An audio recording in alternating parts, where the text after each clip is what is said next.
आमच्या आईला पण वाटायचं की माझा मुलगा अधिकारी बनला पाहिजे. मग ती मला म्हणायची, "तू युनिफॉर्म घालतो, तुला आवड आहे? ठीक आहे बेटा, छान आहे. तुम्हाला 12वी झाल्यानंतर तुम्ही एक्झाम देऊ शकता किंवा 12वी चालू असताना तुमचं वयोगट पाहिजे 16.5 ते 19.5. ओके. ह्या वयोगटाचे मुलं तुम्ही ही परीक्षा देऊ शकता." हे इंटरव्ह्यू 5 दिवसाचे इंटरव्ह्यू असतात. 5 दिवस. 5 दिवस.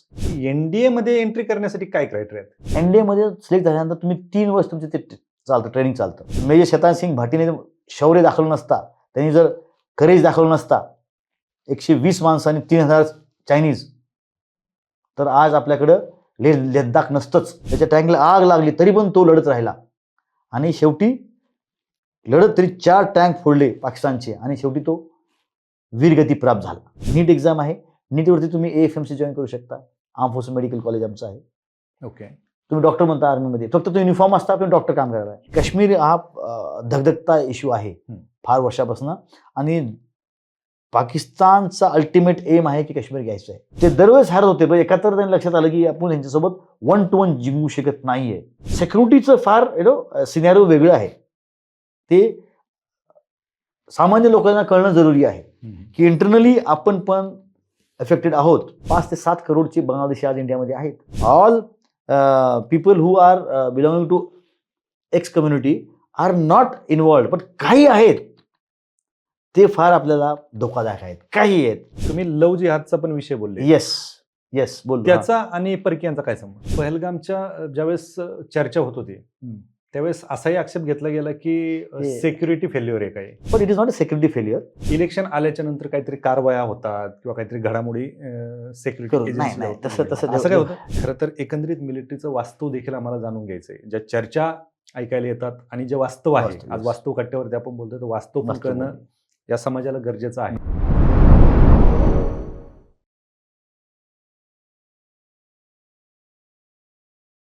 नमस्कार, मी किरण निंभोरे आणि आपण पाहताय वास्तव कट्टा. आपणा सर्वांना प्रजासत्ताक दिनाच्या खूप खूप शुभेच्छा. खरं तर स्वातंत्र्य दिन असेल, प्रजासत्ताक दिन असेल किंवा जे जे दिवस आपण सेलिब्रेट करतो ते का करतो? कारण आपण सुरक्षित आहोत आणि ते कोणामुळे आहोत?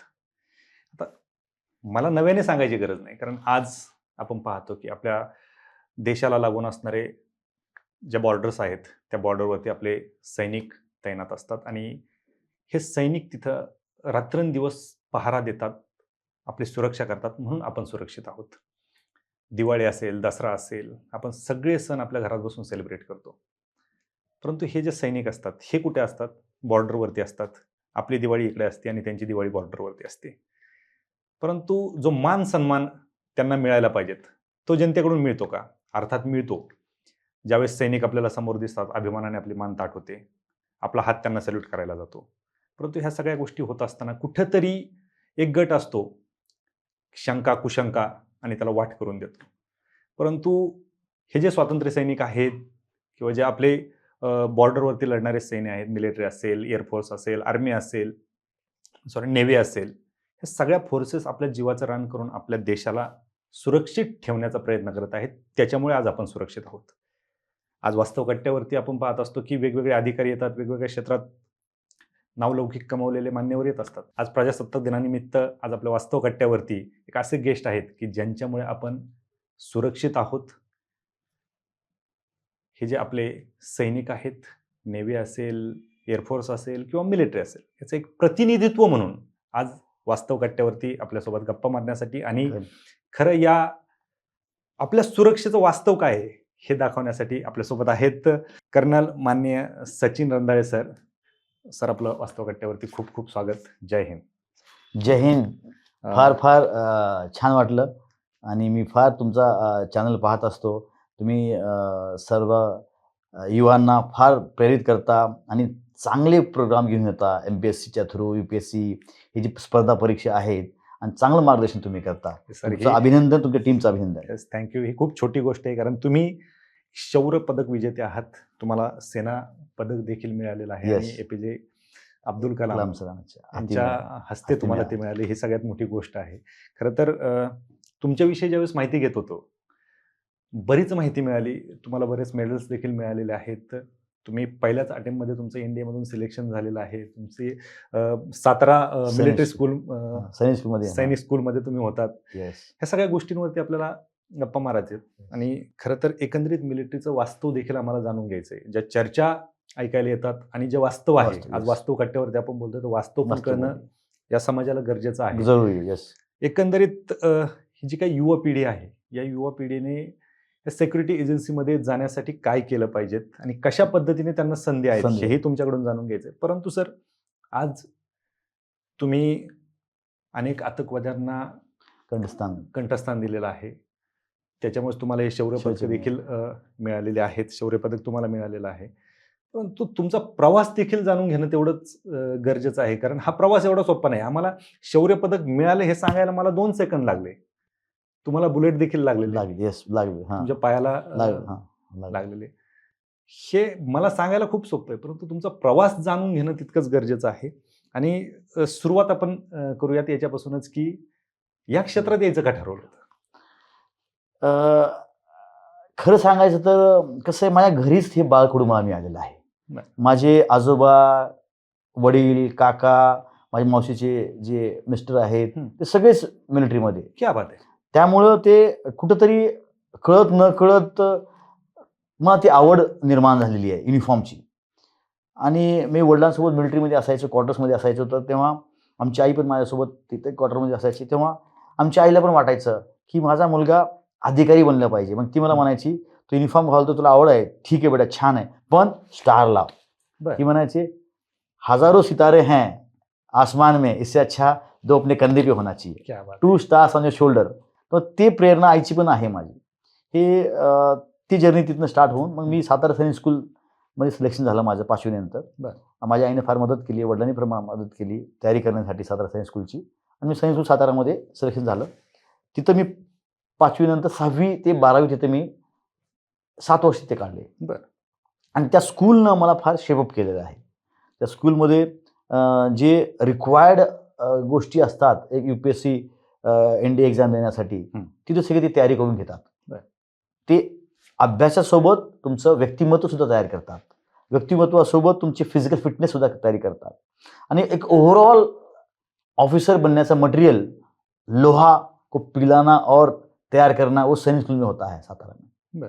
तो तिथे मी फार 7 वर्ष फार मी त्या स्कूलचा आभारी आहे आणि आमच्या सगळ्या टीचर्सचा आभारी आहे. त्यांनी मला मार्गदर्शन दिलं आणि जी माझी इच्छा होती ते मी ते तयारी करून मी NDAत आलो. अच्छा, मग NDA मध्ये हेही मी तुमच्याविषयी वाचलं की NDA मध्ये तुम्ही पहिल्याच प्रयत्नात पास झाले होते. येस, तर ते सातारा सैनिक स्कूलची सगळी देण आहे. आम्ही सगळे स्कूलमध्ये काय असायचं, जे मुलांना मोस्ट फोकस्ड मुलं आहेत ज्यांना NDA जायचे ते आम्ही एकत्र तयारी करायचो. आमचे सिनियर्स आम्हाला गाईड करायचे आणि सिनियर्स जे NDA जॉईन केले ते आम्हाला सांगायचे की कसं तुम्ही लेखीची, कसं त्या रिटन एक्झामची. NDA मध्ये कसं आहे, त्याला 3 भाग आहेत NDAच्या परीक्षेला. एक तर रिटन एक्झाम आहे, लेखी परीक्षा आहे, आणि दुसरी आहे SSB, आणि तिसरं आहे मेडिकल्स. हे 3 तुमचे लेयर्स आहेत. त्याला 3 ऑब्स्टिकल्स म्हणा किंवा 3 लेयर्स म्हणा, जे तुम्ही NDA जाऊ शकता. हे एक्झाम UPSC कंडक्ट करते, युनियन पब्लिक सर्व्हिस कमिशन. ही पहिली बेसिक एक्झाम आहे, तिथं तुम्ही ऑफिसर बनू शकता at the very young age. तर पहिल्या NDAची तयारी आम्ही सातारा सैनिक स्कूलमध्ये केली. तिथं मी मित्रांसोबत तयारी करायचो. जसं माझा एखादा विषय वीक असायचा तर मी काय करायचं, दुसऱ्या मुलांना विचारून मी स्वतःची तयारी नोट्स बनवायचो. स्वतः मी नोट्स बनवायचो. माझं एक सांगणं फार आवर्जून सांगणं आहे की स्वतः तुम्ही जोपर्यंत नोट्स बनवत नाही तोपर्यंत तुमच्या लक्षात राहत नाही. म्हणजे प्रत्येकाची वेगळी कॅपॅसिटी आहे. तुम्हाला स्वतःची कॅपॅसिटी जाणून घ्यायची आहे की मी कसा आहे, व्हॉट इज माय केपेबिलिटी. मी 1 पाटी आहे का 2 पाटी आहे का 3 पाटी आहे. तुम्ही स्वतःला ओळखा. तुम्ही जोपर्यंत स्वतःला ओळखत नाही तोपर्यंत तुम्ही स्वतःमध्ये सुधारणा करू शकत नाही, तुम्ही तुमचं एम गाठू शकत नाही. So know yourself well, that is very important. स्वतःला ओळखून मग मी मित्रांसोबत तयारी करायचो. त्यांच्याकडनं मी काही जे माझे विषय मला वाटायचं ह्या विषयांवरती, जसं NDAला maths is very important. Maths नंतर तुमचं गॅट आहे, जनरल ॲबिलिटी टेस्ट. गॅटमध्ये वेगवेगळे त्याच्यामध्ये सेक्शन्स आहात. इंग्लिश आहे, नंतर सोशल सायन्स आहे, त्यामध्ये नंतर GK आणि सायन्स, हे 4 त्याच्यामध्ये आहेत. हे 4 600 मार्काचा असतो आणि मॅथ्स 300 मार्काचा असतो. असं 900 मार्काचा तो पेपर असतो. ते मित्र आम्ही सगळे मिळून तयारी करायचो आणि एकमेकाला मदत करायचो. तिथं 6 ते 8 घंटे आम्ही शेवटचे 3 महिने 8-8 घंटे आम्ही अभ्यास केलेला आहे डेली, शेवटचे 3 महिने एक्झामच्या अगोदर. आणि सुरुवातीपासून सायन्स स्कूलमध्ये असं भावाला असतो की तुमच्या व्यक्तिमत्वामध्ये जसं SSB साठी पब्लिक स्पीकिंग, स्टेजवरती बोलणे, ग्रुपमध्ये ऍक्टिव्हिटी पार्ट घेणे, जे SSB ला रिक्वायर्ड गोष्टी असतात ते तयारी करून घेतात. अच्छा. आणि मेडिकल चेक करून घेतात. हे तिन्ही सायन्स स्कूलमध्ये करून घेतात. त्यामुळं मी पहिल्याच अटेम्प्टमध्ये उत्तीर्ण झालो. क्या बात आहे. एक माझा बेसिक प्रश्न आहे की बऱ्याच जण म्हणजे मलाही माहित नव्हतं ते, किंवा मलाही माहित नाही, उत्सुकता आहे मला ती जाणून घ्यायची की तुम्ही सैनिक स्कूलमध्ये होते, तुम्ही तिथून NDA ला गेले. येस. NDA मध्ये एंट्री करण्यासाठी काय क्रायटेरिया आहेत? हां, NDA मध्ये एंट्री करण्यासाठी हेच म्हणलं ना की तुमची जी NDA मध्ये ती UPSC एक्झाम, तुम्हाला जे रिटर्न एक्झाम मी आता बोललो तुम्हाला, रिटर्न एक्झाम पास करणं सर्वात महत्त्वाचं. फर्स्ट स्टेप आहे तुमची रिटर्न एक्झाम. रिटर्न एक्झाम झाल्यानंतर तुम्हाला कॉल येतो SSB साठी. ओके. SSB. हा नाही, माझा प्रश्न हा होता की ती जी रिटर्न एक्झाम आहे ती फक्त तुम्ही सैनिक स्कूलमध्ये होते, मग सैनिक स्कूल मधलेच विद्यार्थी देऊ शकतात की जनरल विद्यार्थी? जनरल विद्यार्थी ऑल इंडियामध्ये सगळ्या मुलांना अपॉर्च्युनिटी आहे, संधी आहे. तुम्ही ती परीक्षा देऊ शकता. तुम्हाला 12वी झाल्यानंतर तुम्ही एक्झाम देऊ शकता किंवा 12वी चालू असताना तुमचं वयोगट पाहिजे 16.5 ते 19.5. ओके. ह्या वयोगटाचे मुलं तुम्ही ही परीक्षा देऊ शकता. अच्छा. आणि रिटर्न एक्झाम क्वालिफाय झाल्यानंतर तुम्हाला SSB येते. SSB ही फार महत्वाची इंटरव्ह्यू असते.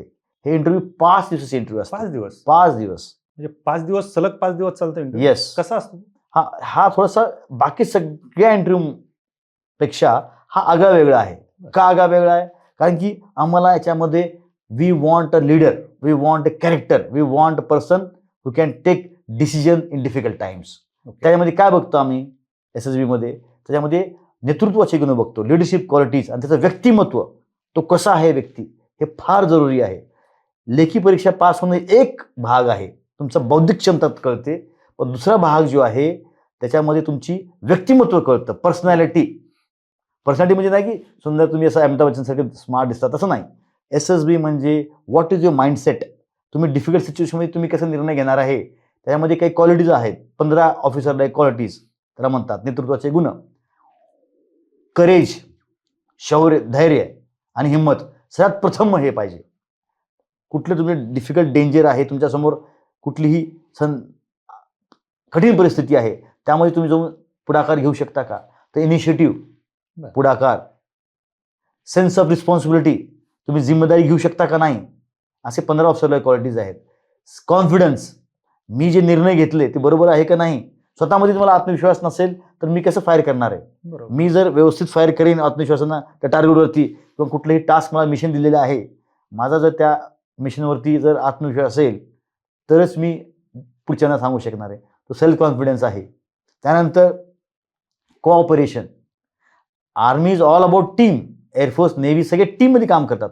मग तुम्ही एकटेच स्वतःबद्दल विचार करता का स्वतःची टीमचा विचार करता, का तुम्ही सगळ्यामध्ये कॉपरेट करून राहू शकता. तर कॉपरेशन ही फार जरुरी आहे. आपसामध्ये तुम्ही कॉपरेशन करून राहता, या तुम्ही हे क्वालिटी आहे. नंतर कम्युनिकेशन, पॉवर ऑफ एक्सप्रेशन ज्याला म्हणतो आपण, विचार मांडायची श्रेणी. तुमच्या सिनियरचा तुम्ही कसं विचार मांडता, तुमच्या टीमसोबत कसं स्टँड मांडता, आमच्या ज्युनियरसोबत कसं विचार मांडता. आता मी पंजाब रेजिमेंटला होतो, सिख रेजिमेंटला होतो, RR मध्ये, राष्ट्रीय रायफल्समध्ये. तेव्हा माझा संवाद त्या जवानांसोबत झाला पाहिजे. इंग्लिशमध्ये बोलून चालणार नाहीये, तर मी त्यांच्यासोबत पंजाबीमध्ये बोलायचो. बरं. कारण की ज्या भाषेत त्यांना कळतं त्या भाषेत त्यांना बोललं तरच तुम्हाला रिझल्ट ओरिएंटेड काम होणार आहे. एक्झॅक्टली. ठीक आहे. आता आमच्या सिनियरसोबत इंग्लिश बोलतो आम्ही, मित्रांसोबत, आमच्या कलिगसोबत हिंदीमध्ये बोलायचो, पण जवानांसोबत आम्ही आमच्या टीमचे, जे माझ्या टीमचे जवान जे पंजाबचे होते, मला पंजाबी बोलायला आवडायचे. ते शिकावं लागत असेल. हां, शिकतो आम्ही. आता जसं आता मराठी आमचे काही मित्र होते माझे, ते गुरखा रेजिमेंटमध्ये गेले, काही मद्रास रेजिमेंटमध्ये गेले, ते भाषा शिकतात ते. म्हणून पॉवर ऑफ एक्सप्रेशन, जे कम्युनिकेशन फार जरुरी आहे. Communication not only English, communication म्हणजे तुमचा संवाद साधायचा जे तुमची कॅपॅसिटी आहे सगळ्यांसोबत पाहिजे. बरोबर. असे 15 जे नेतृत्वाचे गुण आहेत, त्यामध्ये हे 4-5 तुम्हाला मी सांगितलेले आहेत, हे फार महत्वाचे आहेत. आणि त्यांचं व्यक्तिमत्व कसं आहे ह्यावरती तुम्हाला NDA मध्ये, SSB मध्ये सिलेक्शन करतात. तर त्याच्यामध्ये 3 टेक्निक आहेत. हे जे 15 गुण बघण्यासाठी तुम्हाला 3 ऑफिसर असतात. आता तुम्ही UPSCच्या पॅनलवरती बघता की पॅनल ऑफ ऑफिसर्स आहेत, आणि स्टुडंट येतो, आत येतो, एक तास, 1.5 तास, 2 तास, मॅक्सिमम 2.5 तास इंटरव्ह्यू चालेल. बरोबर. त्याच्यापेक्षा जास्त चालत नाही. पण ऍक्च्युअली तुम्ही त्याच्या सबकॉन्शियस माइंडमध्ये जाऊन तुम्ही चेक करू शकता का? नाही, 2 तासात काय करणार? कारण की तुम्ही जेव्हा जेव्हा मी तुम्हाला बोलतोय, आय एम कॉन्शियस, मी फार विचार करून बोलतोय. बरोबर. मग काय बोलणार आहे सगळं विचार करून बोलतो ना. पण कुठेही फॉर्मल कॉन्व्हर्सेशन जेव्हा असतं, आपलं फॉर्मल इंटरव्ह्यू असतं, तर तुम्ही खूप विचार इतकंच करून बोलतो की काय मला बोलायचं आणि किती बोलायचं एक्झॅक्टली. आणि काय मला उत्तर द्यायचंय. बरोबर. पण तुमच्या सबकॉन्शियस मध्ये काय आहे, तुमच्या अंतर्मनामध्ये काय आहे हे जरुरी आहे. बरोबर. कारण की हा अंतर्मन जर तुमचा साफ सुथरा आणि स्ट्रॉंग असेल कॅरेक्टर, तर तोच लढाईमध्ये जाऊन जिंकणार माझ्या देशासाठी. एक्झॅक्टली. त्यामुळे आम्हाला तसं बघावं लागतं 5 दिवसामध्ये. बरोबर. पण ते टेक्निकसाठी 3 ऑफिसर असतात इंडिपेंडेंट. एक असतो तुमचा फॉर्मल इंटरव्ह्यू घेतो, बरं. ते तुमचं कॉन्शियसली. एक असतो सबकॉन्शियस माइंडचा, म्हणजे तुमचा अंतरात्माचा घेतो, तो सायकोलॉजिस्ट असतो. बरं. तुम्हाला भरपूरसे प्रश्न दिलेले असतात, स्टोरी दिली असते, तुम्हाला शब्दकोश दिला असतो, शब्दकोशावरती प्रत्येकावरती एक सेंटेन्स लिहायचा असतो. तुम्हाला एक सिच्युएशन देतात की तुम्ही इथनं ह्या जागेवरून जाताय, तुमचं ऍक्सिडेंट झालं आणि तिथं माणसा तुम्हाला मदत करायची, काय करणार, तुमचं सिच्युएशन रिॲक्शन, हे सगळं टाइम टेस्टेड. म्हणजे एका वर्ड तुम्हाला दिला जातो आणि तुम्हाला एक 15 सेकंदात तुमचं सेंटेन्स लिहायचं. असं मग 60 वर्ड लागोपाठ येतात, असं 15 पिक्चर येतात तुझे लागोपाठ, 12 पिक्चर लागोपाठ तुम्हाला लिहायचं असतं. तर अंडर टाइम प्रेशर तुमचं ते काय मानसिकता आहे ते बाहेर निघणारच आहे, तुम्ही खोटं बोलू शकतच नाही. बरोबर. So your subconscious mind is gauged by psychologist. तो सायकोलॉजी बघतो. तिसरा आहे ग्रुप टेस्टिंग ऑफिसर. तो काय करतो, तुम्ही ग्रुपमध्ये कसं राहता. अच्छा. बिकॉज तुम्ही शेवटी ग्रुपमध्ये आर्मी, एअरफोर्स, नेव्ही जे आहेत, आर्म फोर्सेस आहेत, ते all are part of the group डायनॅमिक्समध्ये ते वागतात आणि त्या ग्रुपचा एक लीडर असतो. तर तुम्ही त्या ग्रुपचा लीडर असणार आहे. मग तुम्ही ग्रुपमध्ये कसं वागता, ग्रुपला घेऊन जाऊ शकता का नाही, that is tested by group testing officer. हे 3 ऑफिसर तुम्हाला टेस्ट करतात वेगवेगळ्या आपल्या आपल्या दृष्टिकोनातून, आणि हे सगळे क्वालिटी बघतात. आणि शेवटी ते 3 ऑफिसर शेवटच्या दिवशी भेटतात कॉन्फरन्समध्ये, आपले आपले गुण घेऊन, त्यांचे ऑब्झर्वेशन घेऊन, आणि मग तिन्ही जर हो म्हणले तरच तुम्ही आज जाऊ शकता. अच्छा. इतकी ते डीप प्रोसेस आहे. ओके. कारण काय याचं, कारण की आम्हाला लढाईच्या वेळेस मेजर शैतान सिंग भाटीसारखे ऑफिसर्स पाहिजे, जे 120 बहादूर. तुम्ही आता रिसेंटली मूवी आली बघा, त्यांचं काय निर्णय होतं की आपण इथनं हटायचं नाहीये. बरोबर. त्यांना ऑर्डर होतं की तुम्ही इथनं हटू शकता बॅक, पण ते 120 जवानांना त्यांनी तिथे घेऊन 3,000 चायनीजच्या अगेन्स्ट ते लढले. बरोबर. तो निर्णय तो ऑफिसर इथं बनतो. सिलेक्शन नंतर ट्रेनिंगमध्ये त्याला परत ते सगळे क्वालिटीज त्याच्यामध्ये आम्ही त्यांच्याकडे करून घेतो, त्यांच्याकडे नेतृत्वाचे त्यांना ट्रेनिंग करून, रिहर्सल करून सगळं घेत असतो. आणि लढाईच्या वेळेस त्याला हे दाखवलं पाहिजे. अच्छा. हा, जर मेजर शैतान सिंग भाटीने शौर्य दाखवलं नसता, त्यांनी जर करेज दाखवलं नसता, 120 माणसांनी 3,000 चायनीज, तर आज आपल्याकडं लद्दाख नसतंच. बरोबर. आपण हरलो असतो. बरोबर. तसंच अरुण खेत्रपाल वरती एक मूवी आलेली आता, इंडिया. अरुण खेत्रपाल आमच्या इंडियाचेच आहेत ते. बरं. तर त्यांच्यावरती एक मूवी आली, 21 मूवी आली आहे. ते टँक रेजिमेंटमध्ये 21 वर्षाचा मुलगा, यंग ऑफिसर, त्यांनी टँक, जे समोरचे स्क्वॉडन होतं त्यांचे टँक उद्ध्वस्त केले सिंगल हँडेडली. बरं. त्याच्या टँकला आग लागली तरी पण तो लढत राहिला, आणि शेवटी लढत तरी 4 टँक फोडले पाकिस्तानचे, आणि शेवटी तो वीरगती प्राप्त झाला.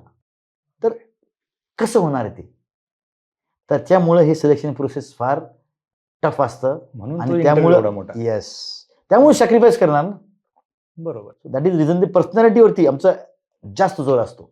रिटन एक्झाम, बौद्धिक क्षमता, युअर पर्सनॅलिटी आणि युअर मेडिकल, हे तिन्ही गोष्टी उत्तीर्ण झाल्यानंतरच तुम्ही अधिकारी बनता. ट्रेनिंग 3 वर्ष ट्रेनिंग करून एकदा सिलेक्ट झाले तुम्ही, येस, त्याच्यानंतर मग एनडीएची काय प्रोसेस असते? एनडीएमध्ये सिलेक्ट झाल्यानंतर तुम्ही 3 वर्ष तुमचे ते चालतं, ट्रेनिंग चालतं. बरं. मग तुम्हाला तुम्ही आर्मी, एअरफोर्स, नेव्ही, तुम्ही जे पण तुम्ही घेतलेलं आहे चॉईस, त्याप्रमाणे तुम्हाला चॉईस मिळते. आणि 3 वर्ष तुमचं तिथं ग्रॅज्युएशन सोबत ट्रेनिंग होतं. अच्छा. आणि 3 वर्षानंतर त्यामध्ये तुम्हाला 3 वर्षामध्ये फायरिंग, फिजिकल फिटनेस, तुमची बौद्धिक क्षमता, तुम्ही आता सायन्स स्टुडंट, सायन्स घेता तुम्ही, काही आता इंडियामध्ये इंजिनिअरिंग पण स्टार्ट केले त्यांनी 3 वर्षाचं इंजिनिअरिंग द्यायसाठी मुलांना. कारण की आजकालची जी लढाई आहे ती भरपूर टेक्निकल आहे. त्यामुळं एनडीएमध्ये सुद्धा आता त्यांनी इंजिनिअरिंगचं डिग्री स्टार्ट केलेली आहे. तुमची डिग्री घेत तुम्ही सगळं ट्रेनिंग करता. तुमचं टीम बिल्डिंग आहे, तुमचं ॲडव्हेंचर आहे, तुमचे कॅम्प्स आहेत, प्लस तुमचे कम्युनिकेशन स्किल्स, तुमचे सगळं पॉलिशिंग तुम्हाला करून घेतात ते ऑफिसर्सचे, तुमचे मेस एटिकेट्स. जेंटलमॅनचे etiquette, how to behave in society, right from एक स्पून कसं ठेवायचं किंवा कसं वापरायचं, तुमचं साफसफाई कशी करायची, पासनं तुमची लढाई कशी करायची, प्रत्येक गोष्टीचा अभ्यास आम्हाला दिला जातं. हे 3 वर्ष असतं. 3 वर्षांना 4थ्या वर्षी आम्ही जातो. जे मिलिटरीचे आर्मीचे मुलं असतात, कॅडेट्स असतात, ते जातात इंडियन मिलिटरी अकॅडमीला, ओके, IMA. तिथे 1 वर्ष ट्रेनिंग झाल्यानंतर त्यांची एक वर्ष ट्रेनिंग परत बरं. तिथं प्रोफेशनल ट्रेनिंग प्रॉपर. तिथं कसं असतं की तिथं ॲक्च्युअल लढाईचं तुमचं जे आहे, पेट्रोलिंग, ॲम्बुश, वॉरचे जे वेगवेगळे टॅक्टिक्स असतात, defence war, offence war, attack, हे सगळ्या वेगवेगळ्या जे टॅक्टिक्स आहेत युद्धाच्या, युद्धनीती तिथे जास्त शिकवले जाते. मग वेपन्स, वेगवेगळे वेपन्स, मोठे मोठे वेपन्स, मोटर आहे किंवा RL आहे, हे सगळे पण तिथंच फायरिंगचे प्रॅक्टिसेस, कॅम्प, ॲक्च्युअल लढाईचे. मग पहाडामध्ये कसं माउंटन वॉरफेअर शिकवता किंवा तुम्हाला प्लेनमध्ये कसं लढायचं पंजाबमध्ये, हे सगळं तिथं IMA मध्ये शिकवलं जातं. अच्छा. आणि मग तिथून तुम्हाला पासिंग आउट झाल्यानंतर तुम्हाला तुमच्या खांद्यावरती तुमचे पेरेंट्स तुमच्या खांद्यावरती स्टार लावतात. Okay, Yes. तिथे स्टार ओपनिंग सेरेमनी असते. येस, स्टार ओपनिंग म्हणजे आईच आणि वडील तुमचे स्टार लावू शकतात. अच्छा. तिथं क्या बात. ते मान राष्ट्रपतीकडनं ते आम्हाला कमिशन मिळतं, पण आईवडील तुमचे ते स्टार लावतात. क्या बात आहे. आणि जे एअरफोर्सची मुलं असतात ते हैदराबादला जातात एअरफोर्स अकॅडमीमध्ये. तिथे जाऊन ते फ्लाईंग शिकतात. लास्ट इयरमध्ये फ्लाईंगचे वेगवेगळे प्रकार शिकतात. आणि नेव्हीची जातात. आता एजिमलायला जातात. एजिमलाई म्हणजे अकॅडमी, नेव्हल अकॅडमी आहे. बरं. एजिमलाई केरळमध्ये आहे. ओके, इथे नेव्हल अकॅडमी आहे. हे 3 वर्ष एनडीए झाल्याच्या नंतर परत हा, एक 4था वर्ष. ओके, पण हे सांगू तुम्हाला इच्छितो की एनडीएच फक्त एक एंट्री नाही आहे डिफेन्समध्ये जायची, येस. तर वेगवेगळे एंट्री आहेत. तेच हे मला फक्त विचारायचं हा एनडीएच्या व्यतिरिक्त अजून कुठल्या एंट्रीज आहेत अशा की NDA कारण पहिली आम्हाला entry फक्त आहे, एकच सर. माहिती आहे की हा. मिलिटरीची भरती येते हा आणि त्याच्यात ते कॅन्डिडेट हा भरती जातात. सर, भरती जी आहे, भरती हे जवानासाठी असते. बरोबर. आणि प्रत्येक 6 महिन्याला वर्षातून ते वेगवेगळे ARO असतात, आमचे आर्मी रिक्रुटिंग ऑफिस असतात, तिथे ते रिक्रुटिंग होत असतात. बरं. त्यामध्ये जास्त जोर कशासाठी आहे भरतीमध्ये सर, त्याच्यामध्ये तुमचे फिजिकल फिटनेससाठी जास्त आहे. त्याचे 50 मार्क फिजिकल फिटनेसचे असतात आणि 100 मार्क असतात त्यांची लेखी परीक्षेचे. बरोबर. पण तुम्ही आता इंडियामध्ये पाहिलं 900 मार्काचा पेपर असतो. Right. 900 मार्क SSBला असतात. Yes. मग मेरिट लिस्ट बनते. इथं जरा जोर कशासाठी आहे आमच्या, कारण की 10वी नंतरची एक्झाम आहे. आपल्या रुरल बॅकग्राऊंडची मुलं किंवा कुठलेही मुलं येतात, त्यांची जे अभ्यास त्यांचं झाला नसतो किंवा त्यांची जे शिक्षण झालं नसतं 10वीच्या जास्त, म्हणजे 10वी नंतर ते किंवा 12वी नंतर ते येऊ शकतात आणि ॲज ए अग्निवीर म्हणून जॉईन करू शकतात. बरोबर. AROच्या भरती होण्या वेगवेगळ्याचे स्टेटमध्ये, वेगवेगळ्या डिस्ट्रिक्टमध्ये हे भरती असतात. बरोबर. वर्षातनं होतात. आता याच्या त्याच्या व्यतिरिक्त काय व्यतिरिक्त entry? ह्याच्या व्यतिरिक्त हे तर झालं अग्निवीर जवानासाठी. आणि दुसरं असतं CDS मध्ये ग्रॅज्युएशन नंतर सुद्धा तुम्ही करू शकता. ओके, एनडीएच्या सोबत तुम्ही एक टेक्निकल एंट्री म्हणून असते TES, तुम्ही JEE एक्झाम देऊ शकता. JEE एक्झाममध्ये तुमचा जर नंबर आला, किती तुमचे मार्क्स पडले, त्यावर तुम्ही टेक्निकल एंट्री स्कीमला अप्लाय करू शकता आर्मीसाठी. ओके. म्हणजे तुम्ही इंजिनियर म्हणू शकता फौजमध्ये. Yes. तुम्ही नीट एक्झाम देऊन सुद्धा डॉक्टर म्हणू शकता फौजमध्ये. फौजमध्ये. येस. बरं. तर ते एनडीए सोबतच हे 3 एंट्री आहेत 12वीच्या लेवलवरती. ओके, 12वीच्या लेवलवर 3 आहेत. नीट एक्झाम आहे. नीटवरती तुम्ही AFMC जॉईन करू शकता. आर्म फोर्स मेडिकल कॉलेज आमचं आहे. ओके, तुम्ही डॉक्टर म्हणता आर्मीमध्ये, फक्त तो युनिफॉर्म असता, तुम्ही डॉक्टर काम करायला. येस. किती चांगलं आहे. म्हणजे तुम्ही डॉक्टर आहेत आणि युनिफॉर्म घालताय. ज्याला जे युनिफॉर्मची ज्याला आवड आहे तो असं करू शकतो. बरोबर. हे 3 झाले. नंतर ग्रॅज्युएशन झाल्यानंतर तुम्हाला CDS एंट्री आहे, कंबाईंड डिफेन्स सर्व्हिस. ओके, हे एंट्री आहे. आर्मी, एअरफोर्स, नेव्ही तिन्ही जसं इंडियाला असतं हे पण तसं. जे मुलं इंडियाला जाऊ शकले नाही किंवा जाऊ शकले नाहीत त्यांना हे एक पर्याय आहे. ते ग्रॅज्युएशन नंतर. ग्रॅज्युएशन नंतर ओके, तुम्ही इंजिनियर करून सुद्धा जाऊ शकता. तुम्ही नॉर्मल ग्रॅज्युएशन BA करून जाऊ शकता आणि BSc सुद्धा करून जाऊ शकता. Any graduation can apply for, any graduate can apply for CDS. Okay, हे झालं CDS झालं, कंबाईंड डिफेन्स सर्व्हिस. सेकंड आहे FCAT, एअरफोर्स एअरफोर्स टेस्ट असते ती स्पेशली फॉर एअरफोर्स बॉय. आणि एक नेव्हल अकॅडमीची पण टेस्ट असते INET म्हणून. हे 3 आर्मी, एअरफोर्स, नेव्ही तिन्हीच्या आफ्टर ग्रॅज्युएशनच्या सुद्धा एक्झाम्स आहेत. अच्छा, हे पण सेम आहे, पण त्यांची ट्रेनिंग 1-1.5 वर्ष असते. आता एनडीएची मुलांची ट्रेनिंग 3 वर्ष प्लस 1 वर्ष प्रोफेशनल अकॅडमीमध्ये, आणि ह्या मुलांची 1.5 वर्ष असते ट्रेनिंग असते. अच्छा, CDS थ्रू ते जातात कंबाईंड डिफेन्स करून, आणि 1.5 वर्ष IMA ट्रेनिंग असते. ह्यामध्ये एक शॉर्ट सर्व्हिस कमिशन पण एक आहे, OTA ची ट्रेनिंग, ऑफिसर ट्रेनिंग अकॅडमी. ही आहे चेन्नईला. त्याच्यामधनं ऑफिसर्सला 10 वर्ष सर्व्हिस करायची असते. 10 वर्षांना त्याला ऑप्शन दिलं जातं की तुम्ही राहा किंवा सोडा. 10 वर्षात. 10 वर्ष हे शॉर्ट सर्व्हिस कमिशन आहे. ओके. तर हे OTA आहे CDS नंतर. मुलींना पण सुद्धा एंट्री आहे. मुलींना पण फार फार अपॉर्च्युनिटी आहे आजकाल मुलींना CDSच्या थ्रू, FCAT थ्रू. आणि FCATला आमची ह्या वर्षी मुलगी फर्स्ट आली. बरं. ह्या वर्षी आमच्या इन्स्टिट्यूटची मुलगी फर्स्ट आली आणि मागच्या वर्षी आमच्या इन्स्टिट्यूटचा NDAला फर्स्ट आला मुलगा SSB मध्ये. बरोबर. तुमचे कर्नल डिफेन्स अकॅडमीमधनं आमच्या अकॅडमीमधनं हे 2 आले. सांगायचं म्हणजे ती मुलगी NDAला नाही झाली, 3 वर्ष ती थांबली, 3 वर्ष ग्रॅज्युएशन तिने केलं आणि ती परत तयारी करून आमच्याकडे आली आणि तिने रिटर्न एक्झाम आणि SSB दोन्ही क्लिअर केलं आणि आता जॉईन केली रिसेंटली. अच्छा. नक्षत्राचं नाव. बरं सर, मला एक विचारायचं आहे, तर हे जे तुमच्या छातीवरती मेडल्स आहेत, गर्वाने ते आम्हाला पाहताना सुद्धा गर्व वाटतं. नक्की तुम्हाला जे शौर्य पदक मिळालं, जे तुम्ही दहशतवाद्यांशी, आतंकवाद्यांशी लढताना त्यांना कंठस्थान पोहोचवलं आणि तुम्हाला ते शौर्य पदक मिळालं, नक्की कुठलं आहे त्यातलं? शौर्य पदक हे आहे सर. हे सगळे मेडल वेगवेगळे आहेत? हा, सगळे. हे शौर्य पदक, सेना पदक. ओके. हे शौर्य पदक, सेना पदक हे गॅरंटी असतं. गॅरंटी म्हणजे तुमच्या शौर्यासाठी, तुमच्या ब्रेव्हरीसाठी असतात. हे बाकी सेवाचे मेडल आहेत. कुठल्या फील्डमध्ये केलं, कुठं जम्मू काश्मीरमध्ये सर्व्हिस केलेलं आहे, मी राजस्थानमध्ये, ते वेगवेगळे मेडल असतात. ते सेवाचे मेडल आहेत. हे शौर्याचे मेडल आहेत. ओन्ली फॉर गॅरंटी असतात. ते युद्धामध्ये किंवा तुमच्या काउंटर टेररिस्ट ऑपरेशनमध्ये तुम्ही जर काय केलेले असेल त्यासाठी असतं. अच्छा. आणि तुमच्या नेम प्लेटच्या खाली जे आहे ते? हे कमेंडेशन कार्ड आहे सर. ओके. हे पण असंच तुमच्या म्हणजे हे कसं ते सिनियरिटी असते मेडलची. तर सिनियरिटीमध्ये सगळ्यात कमी असतं कमेंडेशन कार्ड. म्हणजे first medal commendation card, chief commendation, नंतर मेन्शन इन डिस्पॅचेस असतं, त्यानंतर सेना मेडल असतं, शौर्य चक्र, शौर्य चक्रावर कीर्तीचक्र, कीर्तीचक्र अशोक चक्र, हायेस्ट गॅलंट्री अवॉर्ड जसं पीस टाईमचा असतो हायेस्ट, तसं आहे. त्याच्यामध्ये शौर्य चक्र मी तुम्हाला ह्या ग्रीन रिबनमध्ये 3 लाईन्स आहेत. 3 लाईन्स आहेत. आणि कीर्तीचक्रामध्ये 2 लाईन्स असतात. ओके. आणि अशोक चक्रामध्ये सिंगल लाईन असणार आहे. अच्छा. आणि ह्याच्याच पॅरलल किंवा ह्याच्याच तुम्ही युद्धाच्या वेळी सगळ्यात हायेस्ट असते परमवीर चक्र, नंतर महावीर चक्र, नंतर वीरचक्र. वीरचक्र शौर्य चक्र बरोबर आहे, जे पीस टाईम आणि वॉरचे, ते वॉरचं आहे. परमवीर चक्र, महावीर चक्र, वीरचक्र. वीरचक्रानंतर मग सेना मेडल आणि नंतर मग मेन्शन डिस्पॅचेस आणि कमेंडेशन कार्ड, असे हे 5-7 अवॉर्ड भारतीय सेनेने किंवा भारतीय आर्म फोर्सेसने हे डिसाईड केलेले आहे. अच्छा. तुम्हाला शौर्य पदक का मिळालं? ह्याच्या मागे आहे भरपूर कहाणी आहे आणि फार ऑपरेशन्स केल्यानंतर मिळते म्हणा असं. अर्थातच ते असं कुणालाही मिळत नाही. असं कसं सांगतो तुम्हाला. आता माझी पहिली पोस्टिंग जी होती का नाही, थोडंसं तुम्हाला सांगितलं बरं होईल. म्हणजे त्याची पार्श्वभूमी पण कळू द्या. ते कसं झालं होतं, 2001 मध्ये माझी पोस्टिंग राष्ट्रीय रायफल्स काश्मीरला आली होती. आणि 2001ची जी तेव्हाचं जे वातावरण होतं, फार सिच्युएशन फार भयान होती. 1999चं कारगिल युद्ध झालं, तुम्ही ऐकलं असेल. 99 तुम्ही तेव्हा असेलच, पाहत होतो आम्ही न्यूजला. 99चं जे युद्ध झालं होतं, त्यानंतर पाकिस्तान थोडासा हल्ला होता, बोखला गेला होता पाकिस्तान. त्यांनी काय केलं, व्हॅलीमध्ये भरपूर आतंकवादी भरले. कारण की 99 कारगिलच्या वेळेस पूर्ण पहाडावरती आपले इंडियन आर्मी, एअरफोर्स, नेव्ही सगळे लढत होते.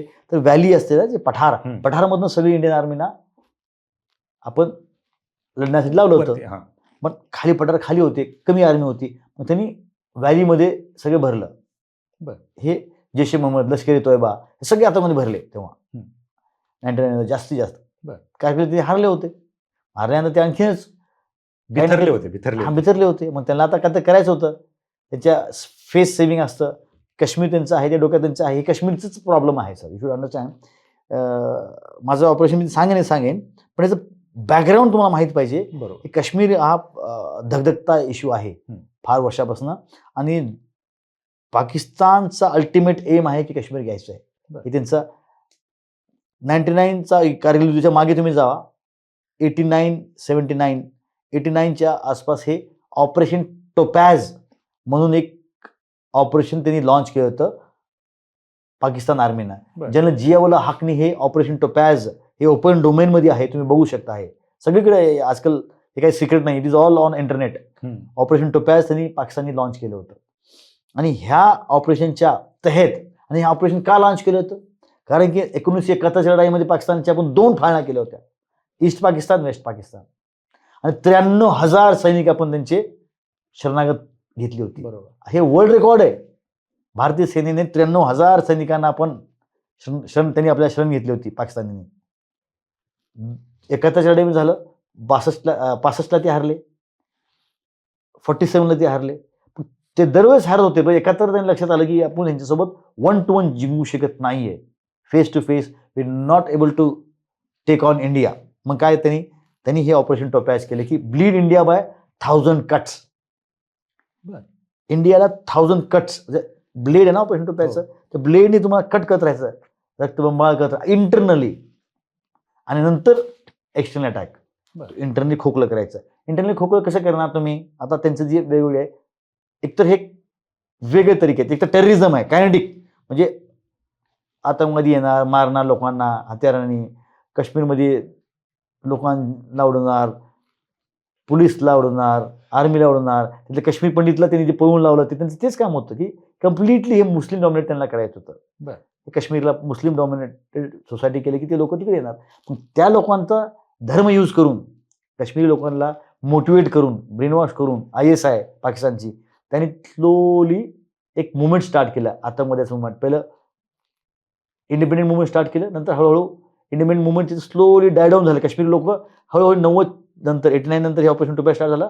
90 ते 96 पर्यंत थोडं चालला, 96 ते पर्यंत हे मुवमेंट डाय झाला तिथला. त्यांनी काय केलं की स्वतःचे जे आतंकवादी आहेत पाकिस्तानी, आणि ते जे तालिबान जे तिथं होते, 1989ला आणखी एक इन्सिडेंट झाला होता. काय झाला होता? रशिया बाहेर गेलं होतं. हे आता तुम्ही लुक ॲट स्ट्रॅटेजिक लेवल, तुम्ही फक्त ते माझं ऑपरेशन बघू नका. स्ट्रॅटेजिक लेवल काय व्हायला लागलंय? रशिया आणि अमेरिकाचं युद्ध चाललेलं आहे, कोल्ड युद्ध. बरोबर. अफगाणिस्तानमध्ये रशिया आलेला आहे, त्यांना काढण्यासाठी पाकिस्तानने मदत दिली होती, बेस दिली होती अमेरिकेला. म्हणून अमेरिकेला हे मदत दिल्यामुळे अमेरिका पाकिस्तानला मदत करतो. बरोबर. पाकिस्तानचा तो गुलाम आहे, अमेरिकेचा गुलाम आहे पाकिस्तान. बरोबर.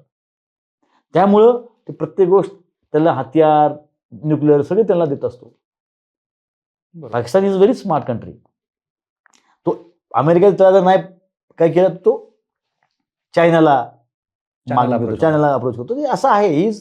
त्या इश्यूजनचा आहे की त्यांना अल्टिमेटली ते घ्यायचं आहे. 47ला वॉर कशामध्ये झालं? टू नेशन थेरी, मुस्लिम आणि आपलं इंडिया. तर ते डोक्यात त्यांचे आहे, आणि त्यांचं जे सगळं चालवायचं सिस्टम जे आहे पाकिस्तानची आर्मी ISI करते. ही आजही पाकिस्तानची आर्मी सगळं कंट्रोल करते आणि ISI सगळं कंट्रोल करते. ISI खुलेआम करते. येस, कंट्रोल आहे त्यांचं सगळं पाकिस्तान. तुम्ही बघा ना, नवाज शरीफला त्यांनी बाहेर काढले. बरोबर. बेनजीर भुट्टो गेल्या. त्याच्या अगोदर जुल्फिकार अली भुट्टो, ते सुद्धा त्यांना फाशी दिली. बरोबर. नंतर आता तुम्ही बघताय इम्रान खान जेलमध्ये आहेत. तर हे तिथली जी आर्मी सगळं कंट्रोल करते, ISI. आणि त्यांचं अल्टिमेट एम आहे की भारतासोबत आपण लढत राहायचं, दगदगत ठेवायचं. कारण की त्यांचं इम्पॉर्टन्स, त्यांना हत्यार, त्यांची पॉवर सगळं त्यांच्या हातात असणार आहे. त्यामुळे हे दगदगत ठेवतात. त्या काळात 2099 तुम्हाला बोललो, मग ते ऑपरेशन टोपॅज मधले काय काय गोष्टी आहेत सर? ऑपरेशन टोपॅज मध्ये एक झालं टेररिझम करायचं, इंटरनली ब्लीड कसं करायचं, काउंटरफेट करन्सी इंडियामध्ये टाकायची. नंतर डेमोग्राफिक चेंज, सगळे बांगलादेशी लोक इकडे तिकडे ते तुमचे येतात बांगलादेशवरनं किंवा रोहिंग्या, ते इथे कसं येतात, ते जम्मूला कसं पोहोचतात, जम्मूला सिस्टमॅटिक तरीकेने त्यांना जम्मूला बसवलं जातं. बरं, हे कोण आहे? कोणतरी आपल्यात आहेत. नंतर तुमची लव जिहाद, लँड जिहाद, हे सगळे त्याची एक पॉलिसी आहे. ISIचे इतके पंख पसरलेले आहेत, राईट फ्रॉम केरला. त्यांचं एमच आहे की बाय 2047 तुम्हाला एक डॉक्युमेंट मिळालं असेल ना, PFI, popular front of India, त्यांनी म्हणलं 2047ला आम्हाला गजवाई हिंद करायचं आहे.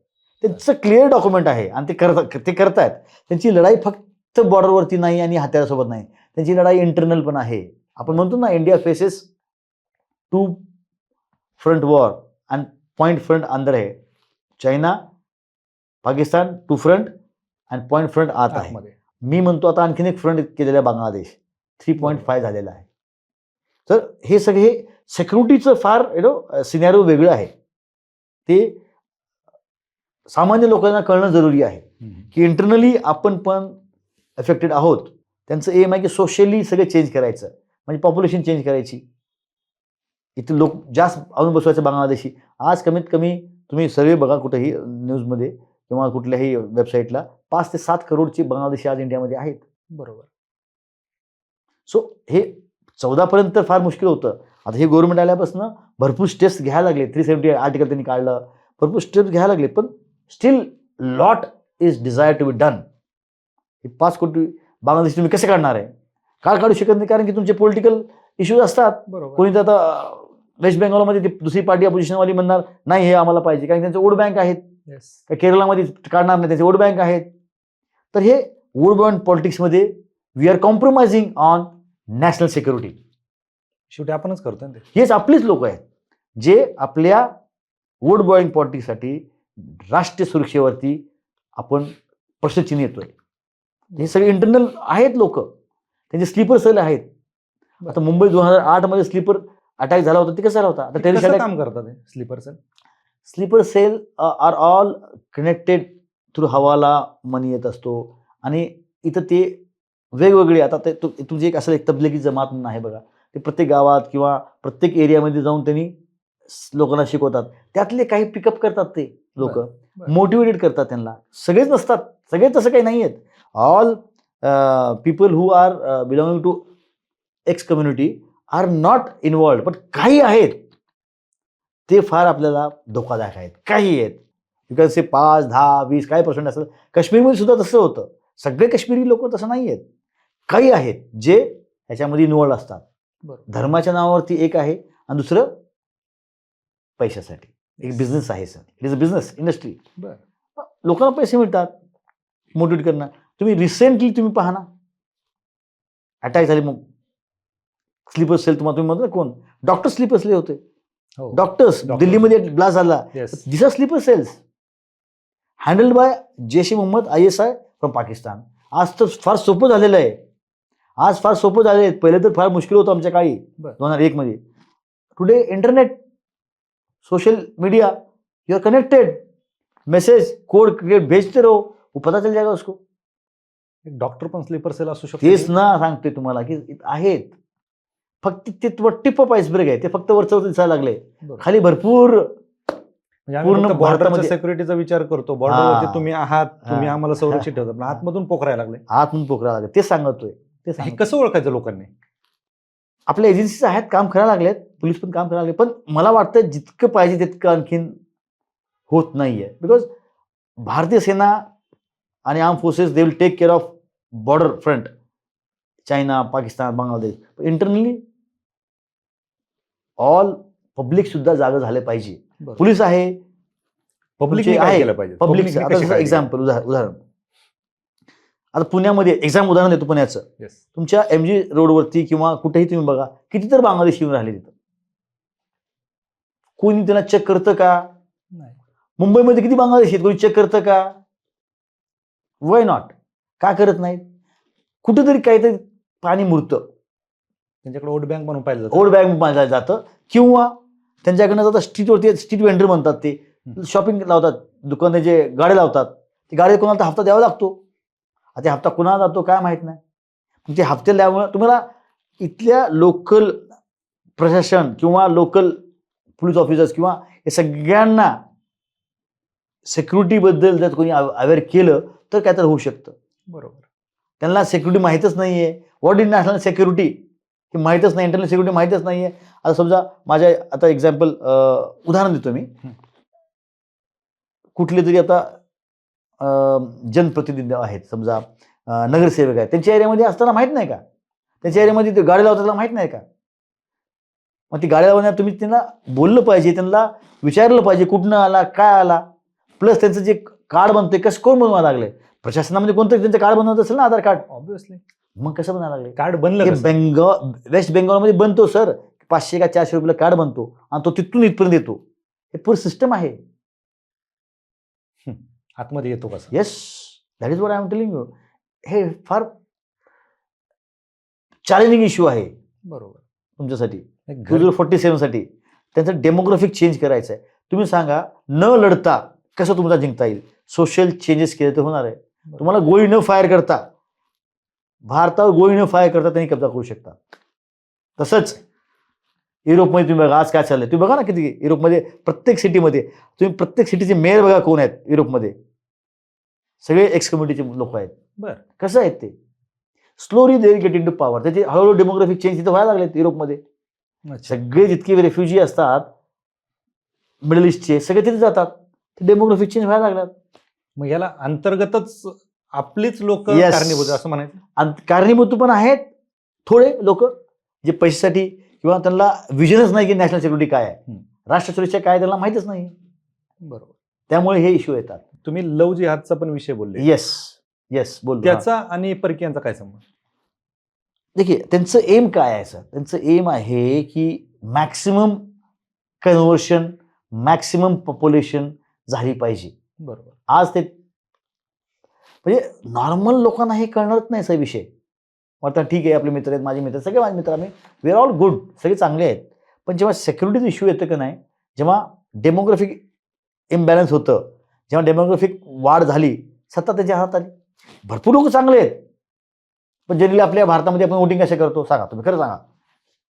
कास्ट, क्रीड, कलर, रिलिजन, माझ्या गावचा, माझा हे असं वोट करतो. बरोबर. आपण कॅरेक्टरवरती फार कमी वोट करतो ना सर, होतच नाही. व्यक्तिमत्वावरती. हां, एक आता नॅशनल लेवलवरती आहे, आता राष्ट्रीय लेवलवरती तुम्ही करायला लागलात की म्हणजे थोडंसं नरेंद्र मोदी साहेब किंवा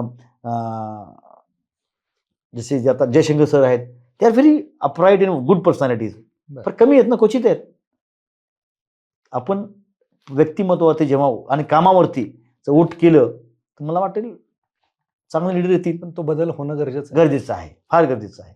आणि त्यासाठी लोकांना जागरूक जागरूक करणं, म्हणून मी हे तुम्हाला सांगतो की इंटरनल सिक्युरिटी फार, आणि हे ठीक आहे माझा ह्याच्या पार्टीचा आला, माझ्या ह्या पार्टीचा आला, इट्स ओके, पण तो किती अवेअर आहे तुमच्या सिक्युरिटीसाठी, तुमच्या त्यांना जाब विचारणं जरुरी आहे.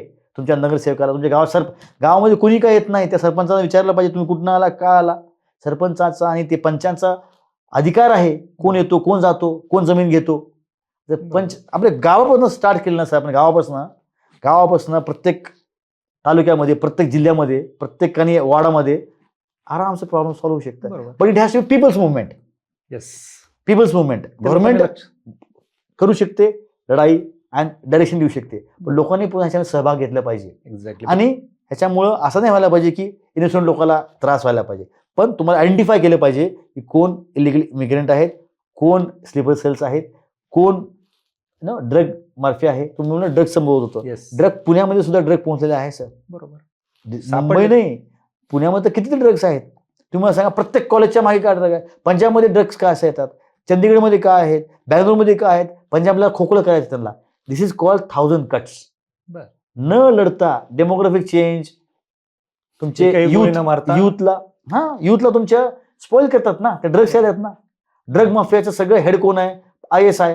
तो पैसा काय करतो ISI, तोच पैसा वापरतो आमच्या इंडियाच्या खिलाफ ड्रग्स घेऊन. बरोबर. तुम्ही कुठल्याही कॉलेजच्या टेकडीच्या मागे जा, नाव घेणार नाही मी, तुम्हाला मिळणार ड्रग माफिया येतात तिथे, मुलांना घेऊन जातात. यंग मुलांना कळत नाही. युथला जे स्पेशली तुमचे युथ आहेत, तुमचे चॅनल जे फॉलो करतात, त्यांना सांगून तो आवर्जून प्लीज बी केअरफुल. असं कोणी असेल तर तुम्ही पोलिसमध्ये रिपोर्ट करा. तुम्ही अलर्ट राहा, तुमच्या मित्रांना गाईड करा. हे ट्रॅप जे आहेत, काउंटरफेक करन्सी, लव जिहाद, स्पेशली मुलींनी सुद्धा अलर्ट राहा. आणि खरोखर कोणी चांगला असेल आणि तुम्ही व्यक्ती चांगला असेल, माझं काही म्हणणं नाही, पण बी शुअर की तुम्ही काय करताय, काळजी घेणं जरुरी. तर सर ह्या सगळ्या गोष्टींमधून आपण बोलतोय खरं, तो ह्या गोष्टी आपण एका बाजूला बोलतोय आणि दुसऱ्या बाजूला ऑपरेशन सिंदूर. येस. ऑपरेशन सिंदूर वरती बरेच मतमतांतर झाली. काहींनी अभिनंदन केलं, काहींनी त्याच्यावर आक्षेप नोंदवला. तुम्ही कसं पाहता, कारण तुम्ही या सगळ्या प्रोसेस मधून गेले. As a military leader, it is one of the finest operation which was conducted by the Indian arm forces. भारतीय सेनाने इतकं सुंदर ऑपरेशन केलेलं आहे टेक्नॉलॉजीच्या कोलॅबोरेशन सोबत. कसं फार सुंदर आहे. बाकी जे पॉलिटिकल लोकांची मतं असतात बघा, कसं असतं, एक गव्हर्नमेंट असते, एक अपोजिशन असतो आणि काही व्हेरियस अपोजिशन असते, ते त्यांचे मत मांडणार, ते त्यांना डाऊटिंग करणार की बाबा तुम्ही कशाला गेला होता. जसं मागे एकदा केजरीवाल साहेबांनी काय ते बोललं होतं की तुम्ही तिथं फोटो काय असं काय बोललं होतं. म्हणजे ठीक आहे, त्यांचे ते मला काय वाटतं त्यांचे ऑपरेशनचे इश्यू असतात, ते बोलतात, पण as a military leader it was a very finest operation which was done by arm forces. आमच्या आर्म फोर्सेस सुंदर ऑपरेशन केलेलं आहे. एक मेजर कॅज्युअलिटी तुम्ही सांगा मला, न्यूजमध्ये आहे का आपल्या? नाही. पाकिस्तानचे 9 बेसेस आपण अटॅक केले 22 मिनिटात. बर. 22 मिनिट, रात्री 1 ऑपरेशन सुरू, 22 मिनिटात खतम. बरोबर. 22 मिनिटात ऑपरेशन सिंदूर. पहलगाम तुम्ही बघितलं, पहलगाम झालं. Yes. पहलगामच्या अगोदर सॉरी आता पुलवामा झाला. पुलवामाच्या अगोदर तुमचा उरी झाला. उरी. ते कायम हे आहे व्हायलन्स, ते करत असतात. आणि बाकी दुसरं जे आहे तुम्हाला सांगतो मी, हे इंटरनल हे बरोबर. आहे. हे पहलगामचा जो काही हल्ला झाला हा त्यावेळेस आता तुम्ही जे काही बोलत होतात यापूर्वी पहलगामचा. एक्स कम्युनिटी बातम्या आल्या, एक व्हिडिओ आला होता, धर्म पूज के मारा, धर्मपुरचे महाराज. Yes yes. हे त्याच्यावर मुद्दाम हा ते सांगतो, that is one of the reason. हे मुद्दाम हे ट्रेंड करून त्याला सांगितलेलं असतं. तुम्ही त्याच्या अगोदर एक 4 दिवसाच्या अगोदर व्हिडिओ तुम्ही पहा. जनरल आसिफ मुनीर जो स्वतःला जनरल म्हणतो आणि तो वागण्याची त्यांची लायकी पण नाही कसं वागायचं, ॲज अ जनरल कसं वागायचं, आणि तो म्हणत होता की मी धर्म आमचा आहे, हे आपण चीफ म्हणतोय, आर्मी चीफ म्हणतोय, आपण वेगळे आहेत, आपल्याला टू नेशन थिअरी आहे, आपण इस्लाम सगळ्यात. अरे तुम्ही आर्मी चीफ आहे, तुम्ही असं बोललं पाहिजे का धर्माबद्दल? पण ते धर्म वापरतात आणि त्याच्यामुळे लगेच 4 दिवसात तुम्ही बघा अटॅक झाला की नाही. बरोबर. त्यांच्या स्पीच नंतर 4 दिवसात अटॅक झाला. म्हणजे कुठेतरी ISI is involved, Pakistan army is involved, म्हणून एवढं मोठं ॲक्शन झालं. आणि ऑपरेशन सिंदूरमध्ये त्यामुळं ते धर्मविच का केलं त्यांनी? त्यांचं एम होतं की इंटरनल इथं भांडण झालं पाहिजे, आपले कम्युनल राईट झाले पाहिजे. ते काय करतात, आपली फॉल्ट लाईन आहे, ते फॉल्ट लाईन एक्सप्लॉइट करतात. प्रत्येक कंट्रीचे फॉल्ट लाईन असतात ना, काही कंट्रीचे छोटे छोटे आपले मतभेद असतात, ते फॉल्ट लाईन एक्सप्लॉइट करायचं त्यांचं एम आहे. ते काय करतात, इलेक्शनच्या वेळेस तुम्ही बघा, एक अपोजिशन पार्टी येते, म्हणते जाती धर्मावरती वोट मागते, तोडते. फॉल्ट लाईन एक्सप्लॉइट करतात. थोडं त्यांचं असतं नॅशनलिस्टिक विचारधारा आणि फॉल्ट लाईनला एक्सप्लॉइट करणं, हे त्यांचं एम आहे पाकिस्तानीचं. एम करून आपसामध्ये फूट पाडायची, कम्युनल राईट्स झाले पाहिजे होते. तुम्ही त्याच्यात थोडंसं आधी बघा, नागपूरमध्ये राईट झाले होते. नागपूरमध्ये कशामुळे झालं राईट्स? काहीच नाही. मस्जिदमधून लोक निघाले आणि घर जाणं झाले, मारामारी झाले, काहीच नव्हतं. ते म्हणलं की काहीतरी त्यांनी चुकीचं बोललं होतं, काहीतरी त्यांच्या ग्रंथाबद्दल काहीतरी. कोणाला माहिती आहे? पण तुम्हाला चुकीचं बोलते मला धरा, तुम्ही करा ना. वाय यू वॉन्ट टू पेटून दे. तुम्ही काय केलं पूर्ण कशामुळे? कारण की कुठेतरी कोणतंही करेक्शन आहे त्याचं. हेच स्लीपर सेल आहेत बघा, जे कम्युनल राईट्स करतात ते स्लीपर सेल आहेत. दिल्लीमध्ये राईट झाले होते, हे स्लीपर सेल आहेत. They either will do communal riots, or they will do bomb blast, or they will do, पण काही करून PFI चे डॉक्युमेंट आहे ना, 2047 त्यांचं व्हिजन डॉक्युमेंट आहे. PFI चे सापडले होते बघा. काय म्हणतात त्याला, I am just forgetting the name, विसरतो नाम, तुम्ही नाव विसरतो. डॉक्युमेंट 2047 पर्यंत त्या इंडियाला त्यांना इस्लामकडे स्टेट करायचं आहे. अच्छा. पण आता आपण पहलगामचा जो काय उल्लेख पहिले केला, त्या पहलगामच्या ज्यावेळेस चर्चा होत होती त्यावेळेस असाही आक्षेप घेतला गेला की सिक्युरिटी फेल्युअर आहे काही. असं बोलले काय लोकांना. देखील कसं असतं, सिक्युरिटी फेल्युअर तुम्ही म्हणता येत नाही, किंवा इंटेलिजन्स फेल्युअर म्हणता येत नाही. कॉन्स्टंटली तो काही ना काही करत असणार आहे इंडियामध्ये. तसं सांगितलं स्लीपर सेल जे आहेत इंडियामध्ये. आता इतकी मोठी पॉप्युलेशन आहे, 140 करोडची. स्लीपर सेल आहेत, ॲक्टिवेट करतात. आणि बॉर्डरवरती प्रत्येक पावलावरती तुम्ही आर्मी ठेवू शकत नाही. आता इथं आपल्या दोघांमधनं कोणी जाऊ शकतो का? नाही. असं तुम्ही पूर्ण बॉर्डरवरती 1700-1000 किलोमीटरची बॉर्डर आहे, त्याच्यावरती प्रत्येकावरती तुम्ही 1 किलोमीटर तुम्ही ठेवू शकता का? नाही. तुमची आर्मी किती आहे, तुम्हाला तुमची किती तुम्हाला एनिमी आहेत. चायना बॉर्डर वेगळी आहे, वेस्टर्न फ्रंट पूर्ण जे आहे पाकिस्तान आहे, नॉर्दर्न फ्रंट आणि नॉर्थ ईस्टर्न फ्रंट पूर्ण चायना आहे. किती मोठी बॉर्डर आहे आपली. बरोबर. ओके. ह्या दोन्ही फ्रंटवरती 12 लाख ते 13 लाख आर्मी आहे, 2 लाख 1 ते 1.5 लाख 2 लाखाची एअरफोर्स आहे, 1 लाखाची नेव्ही आहे. हे कव्हर करू शकते का? लिटरली करू शकत नाही. आणि बाकीचे टास्क पण आहेत ना, ह्या बॉर्डरवरती काय लागले, ह्या बॉर्डर इंटरनल. आता always I am not at war ना. आता मी 3 वर्ष लढाई करतोय, पण 2 वर्ष मला पीस होईल पाहिजे ना. काही सेना इकडे पण ट्रेनिंग करत असते. तर सगळीकडे सेना आहे, पण कुठे ना कुठे गॅप्स असतात. आणि तो नॉर्मली असं येऊ शकतो सिव्हिलियनमध्ये infiltrate as a civilian infiltrate करतात तिथं हत्यार त्यांना मिळू शकतं. आजकाल हत्यार तर कुठेही मिळतं. तुम्ही यूपीमध्ये जा, कुठे जा, तुम्हाला आजकाल हत्यार मिळतात तिथं. So it is not a difficult issue to get into India. बरोबर. काही अवघड नाही आहे. But it is tough. आजकाल भरपूर स्ट्रिक्ट झालेलं आहे. बॉर्डरवरती भरपूर फेन्सिंग झालेली आहे. आपण सगळं ऑब्झर्वेशन करतो. आर्मी वारंवार पेट्रोलिंग, अँबुश आणि फायरिंग करत असते जग दिसलं तर आहे. पण it is not a security failure. अच्छा. Because this is as a military बस सांगतोय. आता ही डिटरमाइंड तो त्याला करायचं आहे. तो फक्त की आपल्याला माहित नव्हतं एक्झॅक्ट प्लेस कुठे करणार आहे. बरोबर. लोकेशन कळालं नाही आपल्याला. आपल्याला कळालं होतं की बाबा काहीतरी होणार आहे. तुम्ही बघा ना ते तुम्ही यू सी द पॅटर्न. जेव्हा हे गव्हर्नमेंट परत आली 2024 मध्ये तर लगेच रियासीमध्ये अटॅक झाला. जम्मूमध्ये अटॅक झाला ना. आपल्या जे आपले गेले होते लोक देवस्थानासाठी ते आपले काय म्हणतात पिलग्रिमेज लोक असतात आपले जे जातात ना, तर तेव्हा मी अटॅक झाला होता जुलैमध्ये, ऑगस्टमध्ये. त्यानंतर एप्रिलमध्ये झाला. त्यांचं एम होतं की कुछ तो करना आहे. बिकॉज कारण तुम्ही बघा एक ॲट लार्जर पॉलिटिकल लेवल इथे स्ट्रॉंग गव्हर्नमेंट आहे. बरोबर. आणि तिथं पाकिस्तानला फार टाईट करून ठेवलेलं आहे. पाकिस्तान की गर्दन हमारे हाथ में आ गई, इसलिए कुछ करना है. हे हे हे हे तुम्ही लक्षात घ्या. बरोबर. मला सांगा सर. आणि पॉलिटिकल पार्टी ते म्हणत असतात त्यांचं आहे काय कसं basically I only tell them की त्यांना ते सांगतो ना तुम्हाला. आता नेते कोण म्हणतात इथलाच जो नेता आहे आमचा इथनंच ही विल बिकम. आता तुमचा जे पण नेते आपले लोक असतात आपले जनप्रतिनिधी पंचायतचा ही पंचायत समिती बनेल, नंतर तो MLA बनेल. आता इथनं नगरसेवक नंतर तो नगराध्यक्ष, नंतर तो MP म्हणतो. पण त्याला सिक्युरिटीचं 0 नॉलेज आहे. बरोबर. खरं. कारण की ही आपली डेमोक्रेसी आहे. डेमोक्रेसीमध्ये सगळ्यांना चान्स आहे आणि लोक ज्याला चूज करतात. मग तसंच सॉरी मतलब आहे दिस इज द फॅक्ट आहे. फक्त काही लोक जे आहेत who are very very focused on such issues ते आहेत, ते करायला लागलेत नॅशनल लेवलला आहेत ते. सर तुम्ही हे बोलताय, तुम्ही जम्मू काश्मीरमध्ये पण भरपूर दिवस काम केले. Yes yes. त्याच्यावर यायचं मला. पण आता लोकप्रतिनिधींचा विषय निघलाच हां. तर बऱ्याच वेळा असंही ऐकायला भेटतं, वाचायला भेटतं की इलेक्शन आल्याच्या नंतर काहीतरी कारवाया होतात किंवा काहीतरी घडामोडी सिक्युरिटी नाही तसं असं काय होतं? नाही तसं नाही होतं. देखो आता ते एकमेकाबद्दल ते ब्लेम करतात लोक आणि नरेटिव्ह एक आजकाल काय झालं नरेटिव्ह झालंय आजकाल. ते वॉर काय आता एक अल्जेस्टली वॉर काय झालं. वॉर फक्त बॉर्डरवरती सीमित नाही ना. वॉर तुमच्या सोशल मीडियामध्ये तुमच्या घरामध्ये आलेला आहे. बरोबर. आपल्या घरामध्ये आलं तुमचं माइंड सेट इफेक्ट व्हायला लागले. That is called propaganda war. द्वितीय महायुद्धामध्ये कसं असायचं पॅम्पलेट टाकायचे पॅम्पलेट्स जेव्हा गावामध्ये पॅम्पलेट टाकायचे म्हणजे ते सायकोलॉजिकली त्यांना दुश्मन कधी हारतो जेव्हा सायकोलॉजिकली ब्रेकडाऊन होतो तेव्हा. माणूस मेला म्हणजे हारला नाही.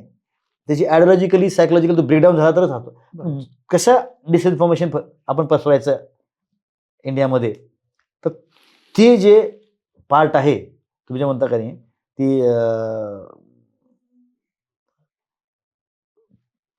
हे पसरवलं जातं. का कसं का पसरवलं जातं की तुमच्यामध्ये आपसामध्ये मतभेद व्हायला पाहिजे, तुमच्या असामध्ये हे व्हायला पाहिजे. नक्कीच. सर आता ह्या गोष्टी थोड्याशा बाजूला आहेत. थोडंसं तुम्ही एकतर आपला हा विषय राहिला की तुम्हाला शौर्य पदक काय मिळालं. पण त्याच्या आधी मला याच्याकडे यायचं की तुम्ही जम्मू काश्मीरमध्ये पोस्टेड होतात. तुम्ही बरेच वर्ष तुम्ही तिथे काम केलं. ऍक्च्युअल जम्मू काश्मीरमध्ये काम करा. कारण आम्ही पाहतो सिक्युरिटी एजन्सीमध्ये आर्मी ज्यावेळेस जम्मूला एखादा जवान जात असतो किंवा एखादा ऑफिसर जात असतात तिथे तर बऱ्याच जणांच्या घरी भीती असते की अरे जम्मूला आहे.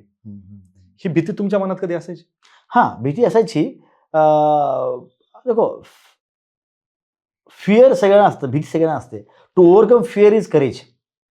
भीतीच्या पुढे जाऊनच तुम्ही शौर्य दाखवू शकता ना. बरोबर. ते असते पण ट्रेनिंग केल्यामुळं आणि being an officer I cannot show my fear to anybody even if I die. बरोबर. तुम्ही कधी युद्धाला सामोरे गेला? गेलो ना. कितीचं ऑपरेशन आता मी सांगतोय काश्मीरमध्ये 2001ला पोस्टेड होतो. तर ते सिनियर तुम्हाला सांगायचं राहिला आपला की मी तेव्हा पोस्टेड जेव्हा होतो कारगिल युद्धानंतर भरपूर जैशचे लष्करचे भरपूर आतंकवादी भरले होते त्यांनी आणि त्या आतंकवादी कॉन्वॉयवरती येऊन बॉम्ब ब्लास्ट करायचे, ID ठेवायचे, म्हणजे पोस्टवरती फायर करून जायचे.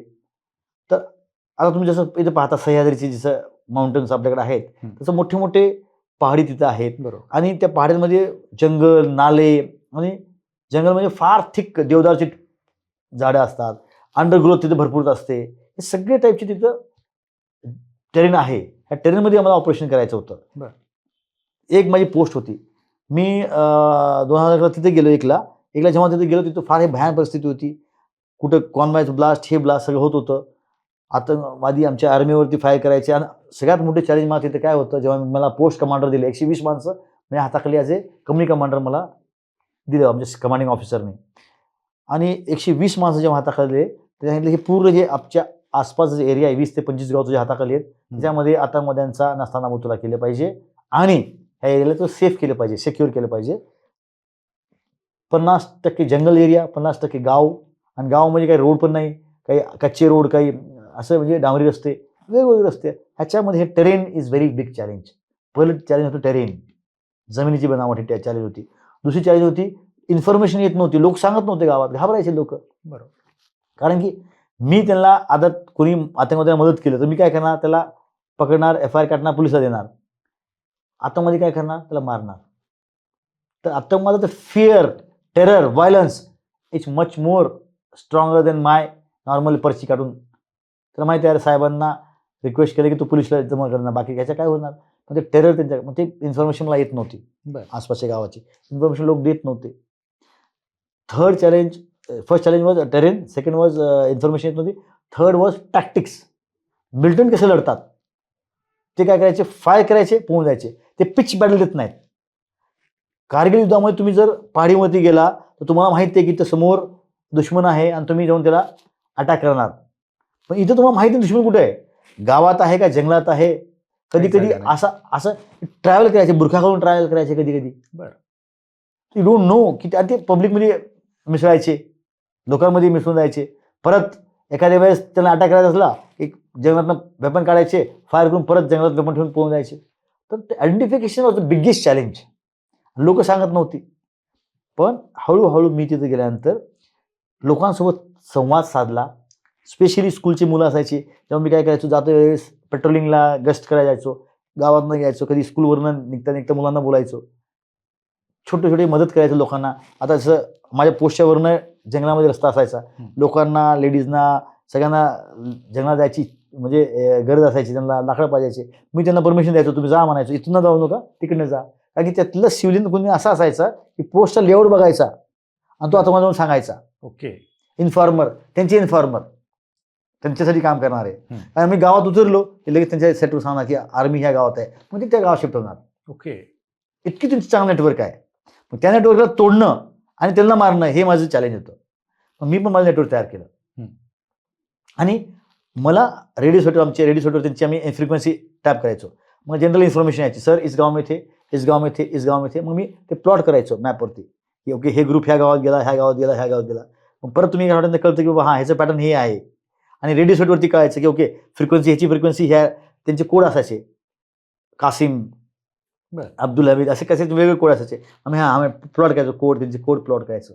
मग ते आपल्याला कळायचं की ओके जनरल पॅटर्न हे आहे आणि आपल्याला रिअल टाईम इन्फॉर्मेशन पाहिजे की आज ह्या घरात बसलेत तर काय I can attack him. General इन्फॉर्मेशनमध्ये तुम्ही काहीच करू शकत. जनरल इन्फॉर्मेशनमध्ये ऐकून only place some my parties, okay ह्या गावात ह्या गावात ह्या दिवशी जातील तर ह्या रस्त्यावर ते 2 रस्त्यावर तुम्ही कव्हर करणार आहे, हे 3 रस्ते कव्हर करेन, हे नाला कव्हर करेन. रस्त्यावरती कोणी जात नाही, नाले, जंगल, पगडंडी ह्याच्यामध्येच ते जातात. आणि बस आणि टेम्पोचा वापर कसा करतात, ॲज अ सिव्हिलियन. ते हत्यार नसतं, हत्यार नसतं तुम्ही त्याला मारू शकत नाही. तो ते चॅलेंजेस, तो इनविजिबल आहे आणि मी विजिबल आहे. बरोबर. तो फार मोटिवेटेड आहे आणि मी वेल ट्रेन्ड आहे. तो मरण्यासाठी तयार आहे, मला मारायचं आहे विथ माय सेफ्टी. तर हे चॅलेंज आहे, तो त्याला नियमच नाही आहेत, लॉलेस आणि मी लॉमध्ये आहे. तर हे सगळे चॅलेंजेस असतात ना. मग एका दिवशी रात्री मला शेवटच्या तुम्ही विचारला तर पहिलं मी आतामध्ये मारले असं 1-3-4 महिन्यामध्ये मारत माझे एक 5-6 झाले होते आमच्या टीमवरनं. कमांडिंग ऑफिसरनं मला एक टास्क दिलं, म्हणलं ओके आपण ह्या एरियामध्ये चांगलं डॉमिनेट करतोय, आपण आतामध्ये मारायला लागलो चांगलं. इथले 1-2 आम्ही असं हळूहळू न्यूट्रलाइज करायला लागलो त्या एरियातले. मग एक एरिया होता, माझी हे बटाल्यांचा एरिया आहे आणि माझी कंपनीचा एरिया जे आहे, माझ्या कंपनीच्या एरियाला लागून दुसऱ्या कंपनीचा एरिया होता दुसऱ्या बटालियनचा. बरं. आपल्याला बटालियनचा एरिया असतो ना, माझ्या जसं मला 20-25 गाव दिले, त्यांचे 20-25, त्या दोघांच्या आतामध्ये सुद्धा हुशार असतात, दे आर इंटेलिजंट. तो ते काय करतात की त्याला माहिती आहे की मी हे जे गाव आहे माझं, एक शेवटच्या गावाच्या पुढे नाल्यामध्ये जाणार नाही, कारण की गॅप असतो, 2 बाउंड्रीमध्ये असतो. कारण की मी तिथे का जाणार नाही, तिकडं रात्री समजा माझी पार्टी तिथे बसली आहे आणि त्यांची पार्टी तिथे बसली आहे, एकमेकावर फायर होतं, फ्रेंडली फायर होऊ शकतो ना. बरं. होऊ शकतो रात्री. आमची पार्टी तिथे बसली रात्री ॲम्ब्युशवरती आणि मला वाटले दुसरी पार्टी आहे, रात्री कळत नाही ना, आम्ही बघतो थर्मल इमेजवरनं, फायर करतो त्यांच्यावरती. बरं. कोण मग ह्याच्यापेक्षा आपण थोडं 500 मीटर तिकडं, तुम्ही 500 मीटर, 1 किलोमीटरचा बफर बनतो, मग त्याच्यामध्ये जास्त ऑपरेट करतात. अच्छा. मग आता त्याच्यामध्ये हे मला माहित होतं, म्हणून मग सरांनी सांगितलं की तुम्ही हे गावाला तुम्ही बघा, हा जो गाव आहे माझा त्यासोबत ॲडजॉइनिंग गाव ते पण तुझंच आहे, फक्त तुला कळू द्यायचं नाही. ओके. मग ती गाव आमच्याच अंडर दिलं. मग तिथली इन्फॉर्मेशन हळूहळू काढायला लागलो मी. असं करत असताना माझे तुम्हाला म्हणलं ना, लोकांसोबत 10वीचे 2 मुलं मला चांगले ओळख झाली होती. तर एके दिवशी मी ऑपरेशन करून आलो होतो आणि मी हेडक्वार्टरला जाऊन बसलो होतो. हेडक्वार्टरला माझ्या हेडक्वार्टरला जेव्हा मी बसलो होतो, हेडक्वार्टरला जेव्हा बसलं असताना माझी पोस्ट 5-6 किलोमीटर दूर आणि हेडक्वार्टर तिथं होता. पोस्टवरून मी हेडक्वार्टरला का गेलो होतो, कारण की आमच्या तिथं एक मंदिरचं एक फंक्शन होतं, गुरुद्वाराचं फंक्शन होतं. त्या दिवशी आमचे काही जवान आणि ऑफिसर शहीद झाले होते, म्हणून आमचे मंदिरमध्ये आणि गुरुद्वारामध्ये फंक्शन असायचं. सकाळी आमचं फंक्शन चालू होतं. 9 वाजताच्या आसपास, 8:30-9 8:30च्या आसपास ते मुलगा आमच्या पोस्टवरती आला, एक्स नावाचा. त्यामुळे सर, इस गाव में लष्कर के 4 आतंकवादी हैं. बरं. मला रिअल टाईम तो आला पोस्टवरती आणि सांगितला. आणि मी गुरुद्वारामध्ये बसलो होतो. मला सांगितलं गेटवरती की सर तुमच्यासाठी कोणा भेटायला आलं. मी गेटवरती गेलो आणि त्याला बोलून परत त्याला सांगितलं तू परत जा. तो मोटरसायकल पहिले तर काय नसायचं सर, काय नसायचं, सायकल मोटरसायकल असंच असायचे, बाकी काय गाड्याचं पण काही हे नव्हतं. आणि टेलिफोन सुद्धा नव्हतं ना पहिलं. बरोबर. आजकाल मोबाईल, सोशल मीडिया, फटाफट इन्फॉर्मेशन, त्यामुळे इन्फॉर्मेशन यायला कसं देणार, that is biggest challenge. Yes. आजकाल फार सेफ्टी आहे, मोबाईलवर टाकलं की कळतो. तर तू आला आणि त्याला म्हणलं तू परत जा गावात, आणि किंवा तू गावात जाऊ नको तर सांगितलं. कारण की आता तू इथं आलायस, गावात कळणार आहे की तू यानंतर कोणी सांगितलं मग ते तुला कोणी मार करतील, तुला त्रास होऊ शकतं. ते बोललं नाही सर, माझा मित्र आहे नजीर, गाव आपला झेड माझा मित्र आहे, तुम्ही त्याला भेटा, मी इथं थांबतो आणि मी इथनं दुसऱ्या गावातनं मी परत 2 घंटे त्यांना परत येईन. पण ठीक आहे. मी परत आलो हेडक्वार्टरमध्ये, गेटवरनं परत आलो. आमच्या कमांडिंग ऑफिसर म्हणलं ऑफिसमध्ये ये. मला कम आजा, तेरे इलाके की खबर आई आहे, तुझ्या एरियातनं मला इन्फॉर्मेशन आली आहे. मला हां सर सांग, मला माहिती आहे. म्हणलं अरे तुला कसं माहिती आहे. मला असं, मला गेटवरती माझा मुलगा आला होता, एक माझा भेटण्यासाठी इन्फॉर्मर आला होता माझा. मला अच्छा कुठली आहे, तुला एक्स गावाची, ह्या गावाची. म्हणलं हां बरोबर आहे. मला पण तेच, त्यांना पण खबर आली होती सरांना. त्यांना आमच्या रेडी सिटीवरून आली होती, ती आली होती हेडक्वार्टरवरनं, पोलीस आणि IBच्या थ्रू त्यांना खबर आली होती. म्हणजे दोन्हीकडनं आली, म्हणजे हे इन्फॉर्मेशन कोराबटली पक्की आहे. बरोबर. भरपूर वेळेस काय असायचं, आम्ही जायचो तिथं कोणी नसायचं. कधी खोटी इन्फॉर्मेशन देतात, पैशासाठी कोणी देतं, कधी इन्फॉर्मेशन का देतात, कारण की त्यांना पण त्यांचं पण काम करायचं, आतंकवाद्याचं आमचं पण करायचं आहे, डबल एज असतात. आम्ही गेलो की ते निघून जायचं आतंकवादी, अरे यार तू देखो अभी निकल गए, मैं सच बोला ना, इन्फॉर्मेशन असं असायचे. काही इन्फॉर्मेशन खोटं बोलतात. तर दोन्हीकडनं हे आली म्हणजे 100% इन्फॉर्मेशन, 100%. मग ते प्लॅन कर, म्हणून प्लॅन केलं ऑपरेशन. ऑपरेशन जेव्हा प्लॅन केलं, त्या ऑपरेशनमध्ये मी सांगितलं की सर मला एक, आता हेडक्वार्टरमध्ये आमचे सगळे आले होते फंक्शनसाठी, त्या मंदिरसाठी, गुरुद्वारासाठी. मग 5 टीम होत्या, 5 टीम, क्विक रिॲक्शन टीम असते. एका टीम असते 12 माणसाची असते, एक टीम. आता 5 टीम होत्या तिथं. म्हणलं सर मला 3 टीम द्या, हे टीम घेऊन मी त्या गावाला जाईन, त्या गावाला इथनं रोडवरचं जाईन, रोडचं छोटंसं रोड आहे, त्या रोडवरती माझ्या गाडीवरती घेऊन जाईन. आमच्या असायचं 3 टन असायच्या आणि 2.5 टन असायच्या, टन म्हणजे गाड्या असायच्या व्हेकल्स. ती गाड्यामध्ये जाईन, 3 गाड्या घेऊन जाईन, तिथं गावाला मी पटापट जाऊन कॉर्डन करेन. आणि त्याच्या अगोदर आपण निघण्याच्या आधी 40 ते 50 मिनिट आधी, 1 तास आधी, लेट मी इमिडिएटली कॉल माय बेसमध्ये, कंपनी बेसला सांगेन, तिथनं ते टीम माझी घेऊन त्या गावाला वेढा मारणार आहेत. आता गावाचा लेआउट कसा होता की पश्चिमेला जो होता तो पूर्ण जंगल आणि नाला पश्चिमेला, नॉर्थला रोड क्रॉस केल्यानंतर मोठी टेकडी, पण ती ओपन टेकडी होती. दक्षिणेला तो जो छोटासा जो डोंगर होता खाली उतरत होता आणि हळूहळू प्लेन येऊन मिळत होता खाली प्लेनमध्ये, आणि ईस्टला पूर्ण भाताची शेती होती. असा तो गाव होता लेआउट. हे डोक्यात म्हटलं होतं, आपण सगळं नॅचरली सगळं फिरलो होतो. मी सांगितलं सर हे असंच आहे, आणि मला माझी पार्टी तिथनं लॉन्च केली. मी आमचे सिनियर जेसी असतात, आमचे सुभेदार साहेब असतात. सुभेदार साहेब सांगितलं तुम्ही तिथनं निघा, आणि गावाच्या जवळ एक छोटीशी जियारत असते. जियारत म्हणजे तिथे तो लोक हे करतात, म्हणजे पीर बाबा वगैरे त्याला मानतात. तिथं तुम्ही तिथे जवळ आला, गावाच्या एक 5 ते 10 मिनिटाच्या अंतरावर आला की मला तुम्ही रेडिओ सेंटरची कॉल साईनवरती कॉल करा की you are on the RV म्हणजे एक ठरलेलं पॉईंट, त्यावरती मी आलोय. तिथं तुम्ही हळूहळू ते गावाच्या दोन्ही साईडनं घेरा हळूहळू टाकायला सुरू करा, जंगलाच्या साईडनं. ठीक आहे हे असं बोलल्यानंतर तिथनं मी जस्ट 10 मिनिट अगोदर मी लॉन्च करणार होतो. जेव्हा हे जवळ पोहोचले त्यांनी तिथे माझी पार्टी निघाली. त्यांना सगळं माहित होतं. ते सांगितलं तुम्ही गावातनं जाऊ नका, जंगलातनं शेतातनं जाऊन तिकडं ते 5 ते 6 किलोमीटर ते 7 किलोमीटरच्या आसपास ते गाव असेल. त्यांना मॅक्सिमम किती लागेल, 1 किलोमीटर तुम्ही गेलं तर 1 तास लागेल त्यांना पोहोचायला. तर 1 तास आहे त्याला लॉन्च केला. मग 1 तास होत आला की पार्टीवर रेडी, आमच्या 2-3 पार्टी रेडी होत्या हेडक्वार्टरमध्ये. 3 ऑफिसर होते माझ्याकडे. आम्ही घेऊन फटाफट तिथे निघालो. तेव्हा जे त्या पॉईंटवरती आले त्यांनी मला सांगितलं की येस आम्ही त्या पॉईंटवर पोहोचलोय. म्हणजे तुम्ही जवळ पोहोचा गावाच्या, आणि वरनं जे पहाडीच्या साईडनं नाल्याच्या साईडनं तुम्ही कव्हर करावं होतं. आणि आतमध्ये पळणार तर कुठे पळणार, सुरुवातीला नाल्यामध्ये किंवा जंगलामध्ये. ही नॉट कम टुवर्ड्स रोड, किंवा शेतीमध्ये जाणार नाही, शेतीमध्ये दिसणार ना तो. बरोबर, भाताची शेती तर गुडघ्यात असते. हे 2 एरियामध्ये जाणार नाही, ह्या 2 एरियामध्ये तुम्ही कव्हर करा. आणि मी नॉर्थकडनं ते रोडवरनं स्पीडनं आमच्या गाड्या घेऊन आल्या, रोडवरती गाड्या आल्यानंतर हे टीम आमची ऑलरेडी लागली होती इथं वरती. थोडं एक टाईम घेतला, आणि जे माझी एक टीम होती त्यांना म्हणलं तुम्ही शेतातनं कव्हर करा. आणि वेस्ट आणि साऊथकडनं कव्हर केलं. नॉर्थकडनं माझी ते 2 टीम होत्या माझ्याकडे एक्स्ट्रा माझ्यासोबत. एक नॉर्थ कव्हर केली, आणि एक ईस्टकडनं म्हणजे पूर्वेकडनं, जी भाता शेतीमध्ये तिथं कमी लागतात, इथं जास्त लोक लागतात. 30 ते 40 लोक कव्हर केल्यानंतर माझ्या टीमनं स्ट्रेट वे त्या घराकडे मार्च केलं, कूच केलं. त्या घराकडे कूच केलं जिथं त्यांनी सांगितलं होतं ह्या घरामध्ये, जंगलाच्या बाजूला घरामध्ये ते आतिंकवादी आहेत. जेव्हा कूच केलं, जसं मी निघालो आणि जवळ घराच्या पोहोचल्यानंतर वरनं 3 ते 4 लोक धावत निघाली, आणि ते फायर करत निघाली, तर फायर करत निघाली. आणि भरपूर घरं होती. आम्ही गल्लीमध्ये जात होतो, आम्हाला कळाच नाही कुठनं फायर आला. आम्ही सगळे पोझिशन घेतलं आणि बघितलं तर काय, ती 3 माणसं पळत गावाच्या राईटला निघाली. एक मस्जिद होतं आणि खालच्या बाजूला निघून गेली गावाच्या. आणि आम्ही पोझिशन घेतलं होतं. म्हटलं यार त्या घराच्या पोहोचण्या अगोदर, कारण की त्याला कळालं ना, आता त्यांना इतके मुवमेंट झाल्यानंतर, आर्मीची मुवमेंट झाल्यानंतर कळणार आहे, गावात कोणता कोणता सांगणार आहे. किंवा आता गावात नॉर्मल पोलीस आली कळते की नाही आपल्याला, लगेच. आम्ही गावाच्या बाहेर होतो तरी पण त्यांनी लक्ष झालं.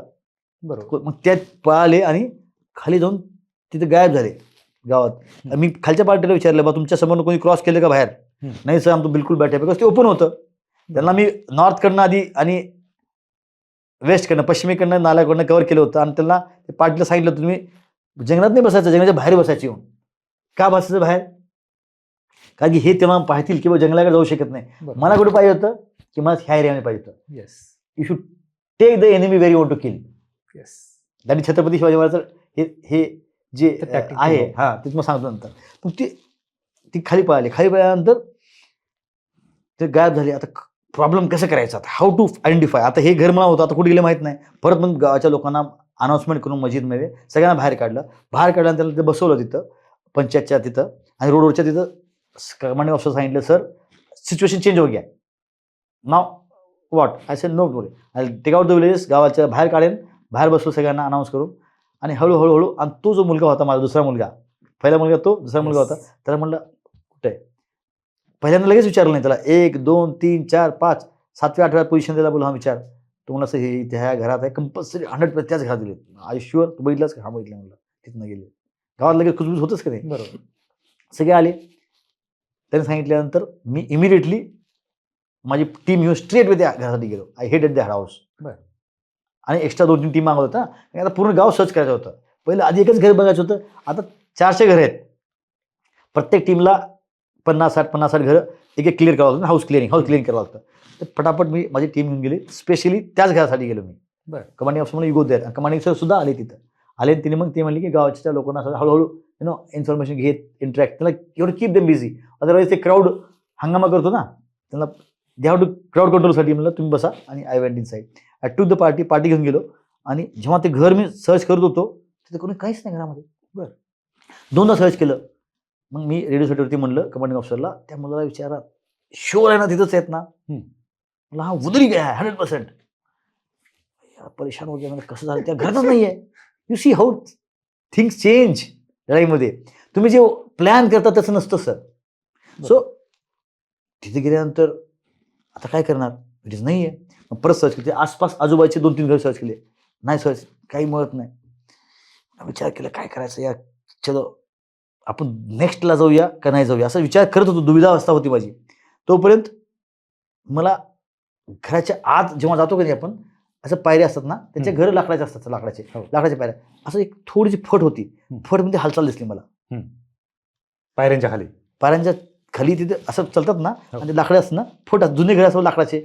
आता तुम्ही जुन्या पुण्यामध्ये बघा बरं असतात ना लाकडी, फट दिसली, थोडीशी हालचाल दिसली मला. कुछ तो गडबड आहे, कशाची हालचाल दिसली. थोडंसं मी मागे झालो, मला तुला यार थोडासा देखो मुर्गी खाना में कुछ है क्या. मग ते म्हणलं सर मुर्गी खाना में कुछ भी नहीं है. ते जे गावातले त्या घरची माणसं होती त्यांना बोलवलं मी. का बोलवलं की बाबा आम्ही सर्च जेव्हा करतो घर, कोणाच्या घरामध्ये काही सामान गेलं, हे गेलं, ते ब्लेम करू शकतात की आर्मी सामान घेऊन गेली. बरोबर. ते त्याला बोलवतो, कुछ है क्या. तो चेहरा लाल झाला, त्याचा चेहरा माणसाचा. आणि मी त्याला, मला ते डाऊट होतं की तिथं फोटोमध्ये काहीतरी आहे. चेहरा लाल झाला. पण ओके, आर्मी ओपन मध्ये होतो, आवाज ओपन, तो फायर करू शकला असता. एक घराचं आज एंट्री होती की नाही, ओपन होते ना, एंट्री म्हणजे पायऱ्याचं ओपन, बाहेरच ओपन आहे, आणि तो आत बसलेले आहेत, ते फायर करू शकले असते. तर लगेच माझ्या डोक्यात एक आयडिया आली. म्हणलं अरे कुछ भी नाही, पिछा जाओ, ओ काके पिछा जाओ. पंजाबीमध्ये म्हणलं मागे गेलं, आणि मागे जाताच तिथं एक 6-7 मीटर गेलो मागे, झाडाच्या मागे मी पोशिंग घेतलं लगेच. आणि मी सांगितलं okay Ranjit Singh, rocket launcher लेके आओ. माझं एम होतं की रॉकेट लॉन्चर तिथे ठोकायचं सर, रॉकेट मारा. तसं जसं बोललो मी त्याला रॉकेट लॉन्चर लेके आओ, तिथनं हालचाल झाली. तिकडे फायर करत निघाले, इकडे फायर करत निघाले. 2, एक इकडे गेला, एक समोर निघाला फायर करत. ते समोर निघाला, त्याला तिथंच एकाला कंठस्थान घातलं मी. पहिल्यांदा तो फायर करत निघाला, मी झाडाच्या साईडला होतो, पोझिशन घेत होती, त्याला तिथंच टाकला. रॉकेट लॉन्चर मारण्याच्या अगोदरच ते त्याला काय ना, आवाज आला ना 7 मीटरवरती. ते आता ते एक आय कॉन्टॅक्ट झाल्यानंतर ऍक्शन सुरू होणारच आहे. बरोबर आहे ना. तो तोपर्यंत लपतो, तोपर्यंत त्याचा आय कॉन्टॅक्ट नाही. त्याला वाटतं की मी वाचेन. बिकॉज आतंकमध्ये काय असतं की मैं एक दिन बच जाऊंगा तो अगले दिन लढूंगा. Everyday he has to. तसा एम तसा होता. तो उंदरासारखा आहे, आपण मांजर आहे ना किंवा असते. त्यामुळं जसे त्यांनी बाहेर निघाले, फायर केला. फायर करता एकाला मी त्याचा ठोकला, आणि दुसरा एक लेफ्टनं आत गेला, दुसऱ्याच्या पायाला लागला थोडासा मांडीवर, आणि तो पण आत गेला. ओके, 2 आत गेले आणि एक बाहेर, तिथे ठोकला मी ऑन द स्पॉट. मग त्यानंतर रॉकेट लॉन्चर मारलं त्या घरामध्ये, काही झालं नाही. असं फायर फाईट होत गेला, त्या खिडकीतनं त्या खिडकीत, कारण आत ते आता घरामध्ये गेले. बरोबर. They are in well fortified पोझिशनमध्ये आहेत. फक्त खिडकीतनं फायर करायचे, मग तिकडे फायर करायचे. आमची त्या घराला आम्ही घेरलं होतं. घेरत असं चलत हे संध्याकाळी, मी सकाळी ते 8 ते 9 आलो होतो, आम्ही 10 ते 11 इथे आलो होतो. तर 1-2 वाजता एन्काउंटर सुरू झालं, 1 वाजता 4 पण चाललं एन्काउंटर, 4-5 वाजायला लागले. कमांडिंग ऑफिसर म्हणतो अरे लेट हो रहा है, अंधेरा ना हो जाए. अंधेरा हो जाएगा तो दिल एस्केप. त्यांचं एम आहे की हळूहळू हे एन्काउंटर बरोबर अंधारा पण घेऊन जायचं, अंधारामध्ये जम्प करू शकतो ना तो. तिथे गावात लाईट नाही, काय नाही, पण त्याचं एम ते असल्यामुळे त्यांनी एन्काउंटर डिले केला. 5 वाजले, 5:30 वाजले. आता काय करायचं, सलीम कुछ कर, माझं कोड नेम होतं. म्हणलं कुछ कर. म्हणलं ठीक आहे सर. मी काय केलं, माझी पोझिशन चेंज केली. सगळ्या पोझिशन बघितलं की ओके माझं हे घर ह्या साईड दिसतोय, त्या साईडनं फायर करतो, त्या साईडनं फायर करतोय, ठीक आहे. मी म्हणलं प्लॅन केलं की इकडं तुम्ही फुल फायर असॉल्ट टाका त्याच्यावरती, ह्या साईडनं तुम्ही फुल फायर समोरनं. आम्ही मागे जातो त्या खिडकीतनं, जिथे तो दिसतोय तिथनं फायर करतोय. ह्यांना सांगितलं ह्या टीमला की all of you put fire assault आणि रॉकेट लॉन्चर तिथेच मारा, तुम्ही एका ह्या साईडनं मारा. मी मागे गेलो आणि तिथनं मी एम करत बघत होतो की कुठं आहेत का. ते खिडकीतनं फायर करायचा, खाली बसायचा, फायर करायचा, आणि दुसऱ्या खिडकीतून दुसरं फायर करायचा, फायर बसायचा खाली. मग त्यांना अगोदर सांगितलं की तुम्ही फुल फायर असॉल्ट टाका. फुल फायर असॉल्ट टाकलं समोरनं. मी मागे गेल्यामुळं फायर असॉल्ट टाकल्या इतका फायर आला त्याच्यावरती, त्याला मजबुरीनं तिथनं बाहेर जम्प करावं लागलं. त्यांनी बरं. जम्प करता करता त्यांनी काय ऐकलं, ग्रेनेड टाकलं माझ्याकडं. बरं. आणि डिस्टन्स किती होता, मी ह्या रूममध्ये एक 5 मीटरवरती तो होता. त्यांनी ग्रेनेड टाकला माझ्या, आणि मी त्याच्यावरती एम होता माझा, फार असं वाटलं जसं त्यांनी जम्प मारला तसं मी तिथंच दुसरा खंडस्थान घातला. बरं. त्या दुसऱ्या माणसाने गेला, आणि तो तिसरा जो जम्प करत होता ते तिसऱ्या माणसाने तिथे त्याला टोकला, आणि त्यांनी मला ग्रेनेड टाकल्यामुळे माझ्या पायाला ते लागला. ग्रेनेड माझ्या पायाला, पूर्ण माझ्या पाया रक्तबंबाळ झाला. तेव्हा मला कळलं सुद्धा नाही फॉर सेकंडासाठी. नंतर माझ्या टीमने मला बाहेर काढला, पण ऑपरेशन आमचं सक्सेसफुल झालं होतं. क्या? आणि मग पाय लागल्यामुळे मग नंतर हॉस्पिटल आणि सगळं आज तुमच्यासोबत मी सांगतोय. पाय लागल्यामुळे तुला सांगू शकतो, माझा मित्र संतोष माडिकला त्याच्या डोक्याला लागला होता Yes. एका ऑपरेशनमध्ये, तो तिथं आहे. तो ते लक आहे, इट इज युअर लक, कुठं लागतं काय. बरोबर, नक्कीच सर. खरं तर ह्या सगळ्या गोष्टी ऐकत असताना अंगावरती काटा येतोय, आणि ह्या गोष्टीचं सगळ्यात जगलात. आणि खरं तर अशा सगळे अनुभव जर ऐकायचे म्हणलं तर आपल्याला 2 दिवस पण पुरणार नाही. हा येस, नक्कीच आपण पुन्हा असं एकदा भरपूर अनुभव असंच- असतात. कसं असतं तुम्हाला सांगू का सर, काउंटर जे ऑपरेशन जे आहेत ना, त्याच्यामध्ये एव्हरीडे सक्सेस तुम्हाला मिळत नाही. बरोबर. तुम्ही एक चेक करता, दुसरी चेक करता, इन्फॉर्मेशन कधी खरी असते, कधी खोटी असते, कधी मिल्टन निघून जातात, कधी आपली कॅज्युअलिटी होते. दरवेळेस जाऊन तुम्ही सेंचुरी करू शकत नाही ना, बरोबर. कधी तुम्ही 0 पण आउट होता. येस. तर काउंटर एन्सरची operation is all about your patience, your planning, your intellect, your ability to hold on. फटाफट वॉरमध्ये तुम्हाला माहित आहे तुमच्या समोर आहे, you will fight, you will go, तुम्ही जाणार किंवा त्याला मारणार. पण इथे तुम्हाला every movement you are in a very tough situation. बरोबर, नक्कीच सर. खरं तर बोलण्यासारखं खूप आहे, आपल्याला अजूनही गप्पा मारता आल्या असत्या, परंतु वेळेचं बंधन आहे. नक्कीच आपण पुन्हा याचा एक दुसरा पार्ट देखील आपण करूया, त्याच्यामध्ये सगळे तुमचे काही जे अनुभव असतील ते देखील घेऊयात. खरं तर आज तुम्ही प्रजासत्ताक दिनानिमित्त आज वास्तव कट्ट्यावरती आलात, आणि खरं तर वास्तव हे तर तुम्ही सांगितलंच. दुसरी गोष्ट, ह्या युवकांना तुम्ही सिक्युरिटी फोर्सेसमध्ये किती संधी आहेत, किती ऑप्शन्स आहेत, हे देखील सांगितलं. याबद्दल तुमचं खरं तर मनापासून स्वागत, आभार तुमचं. आणि आपण वास्तव कट्ट्यावरती आलात आणि मनसोक्त गप्पा मारल्या, त्याबद्दल मनपूर्वक धन्यवाद तुम्हाला, तुमच्या टीमला आणि तुमच्या सगळ्या स्टुडंट्सला, युवांना माझ्याकडनं प्रजासत्ताक दिनाच्या फार फार शुभेच्छा. देशाबद्दल तुम्ही विचार करत राहा, तुम्ही तुमच्या जीवनामध्ये एक पर्पज ठेवा, आणि कुठलाही करिअर तुम्ही चूज करा. सगळे करिअर चांगले आहेत, फक्त तुमचं क्लॅरिटी ऑफ एम क्लिअर पाहिजे, सातत्याने काम केलं पाहिजे, कन्सिस्टन्सी, हार्डवर्क आणि कन्सिस्टन्सी हे तिन्ही जर असेल तुम्हाला सक्सेस जरूर मिळणार आहे. जय हिंद, जय भारत. जय हिंद.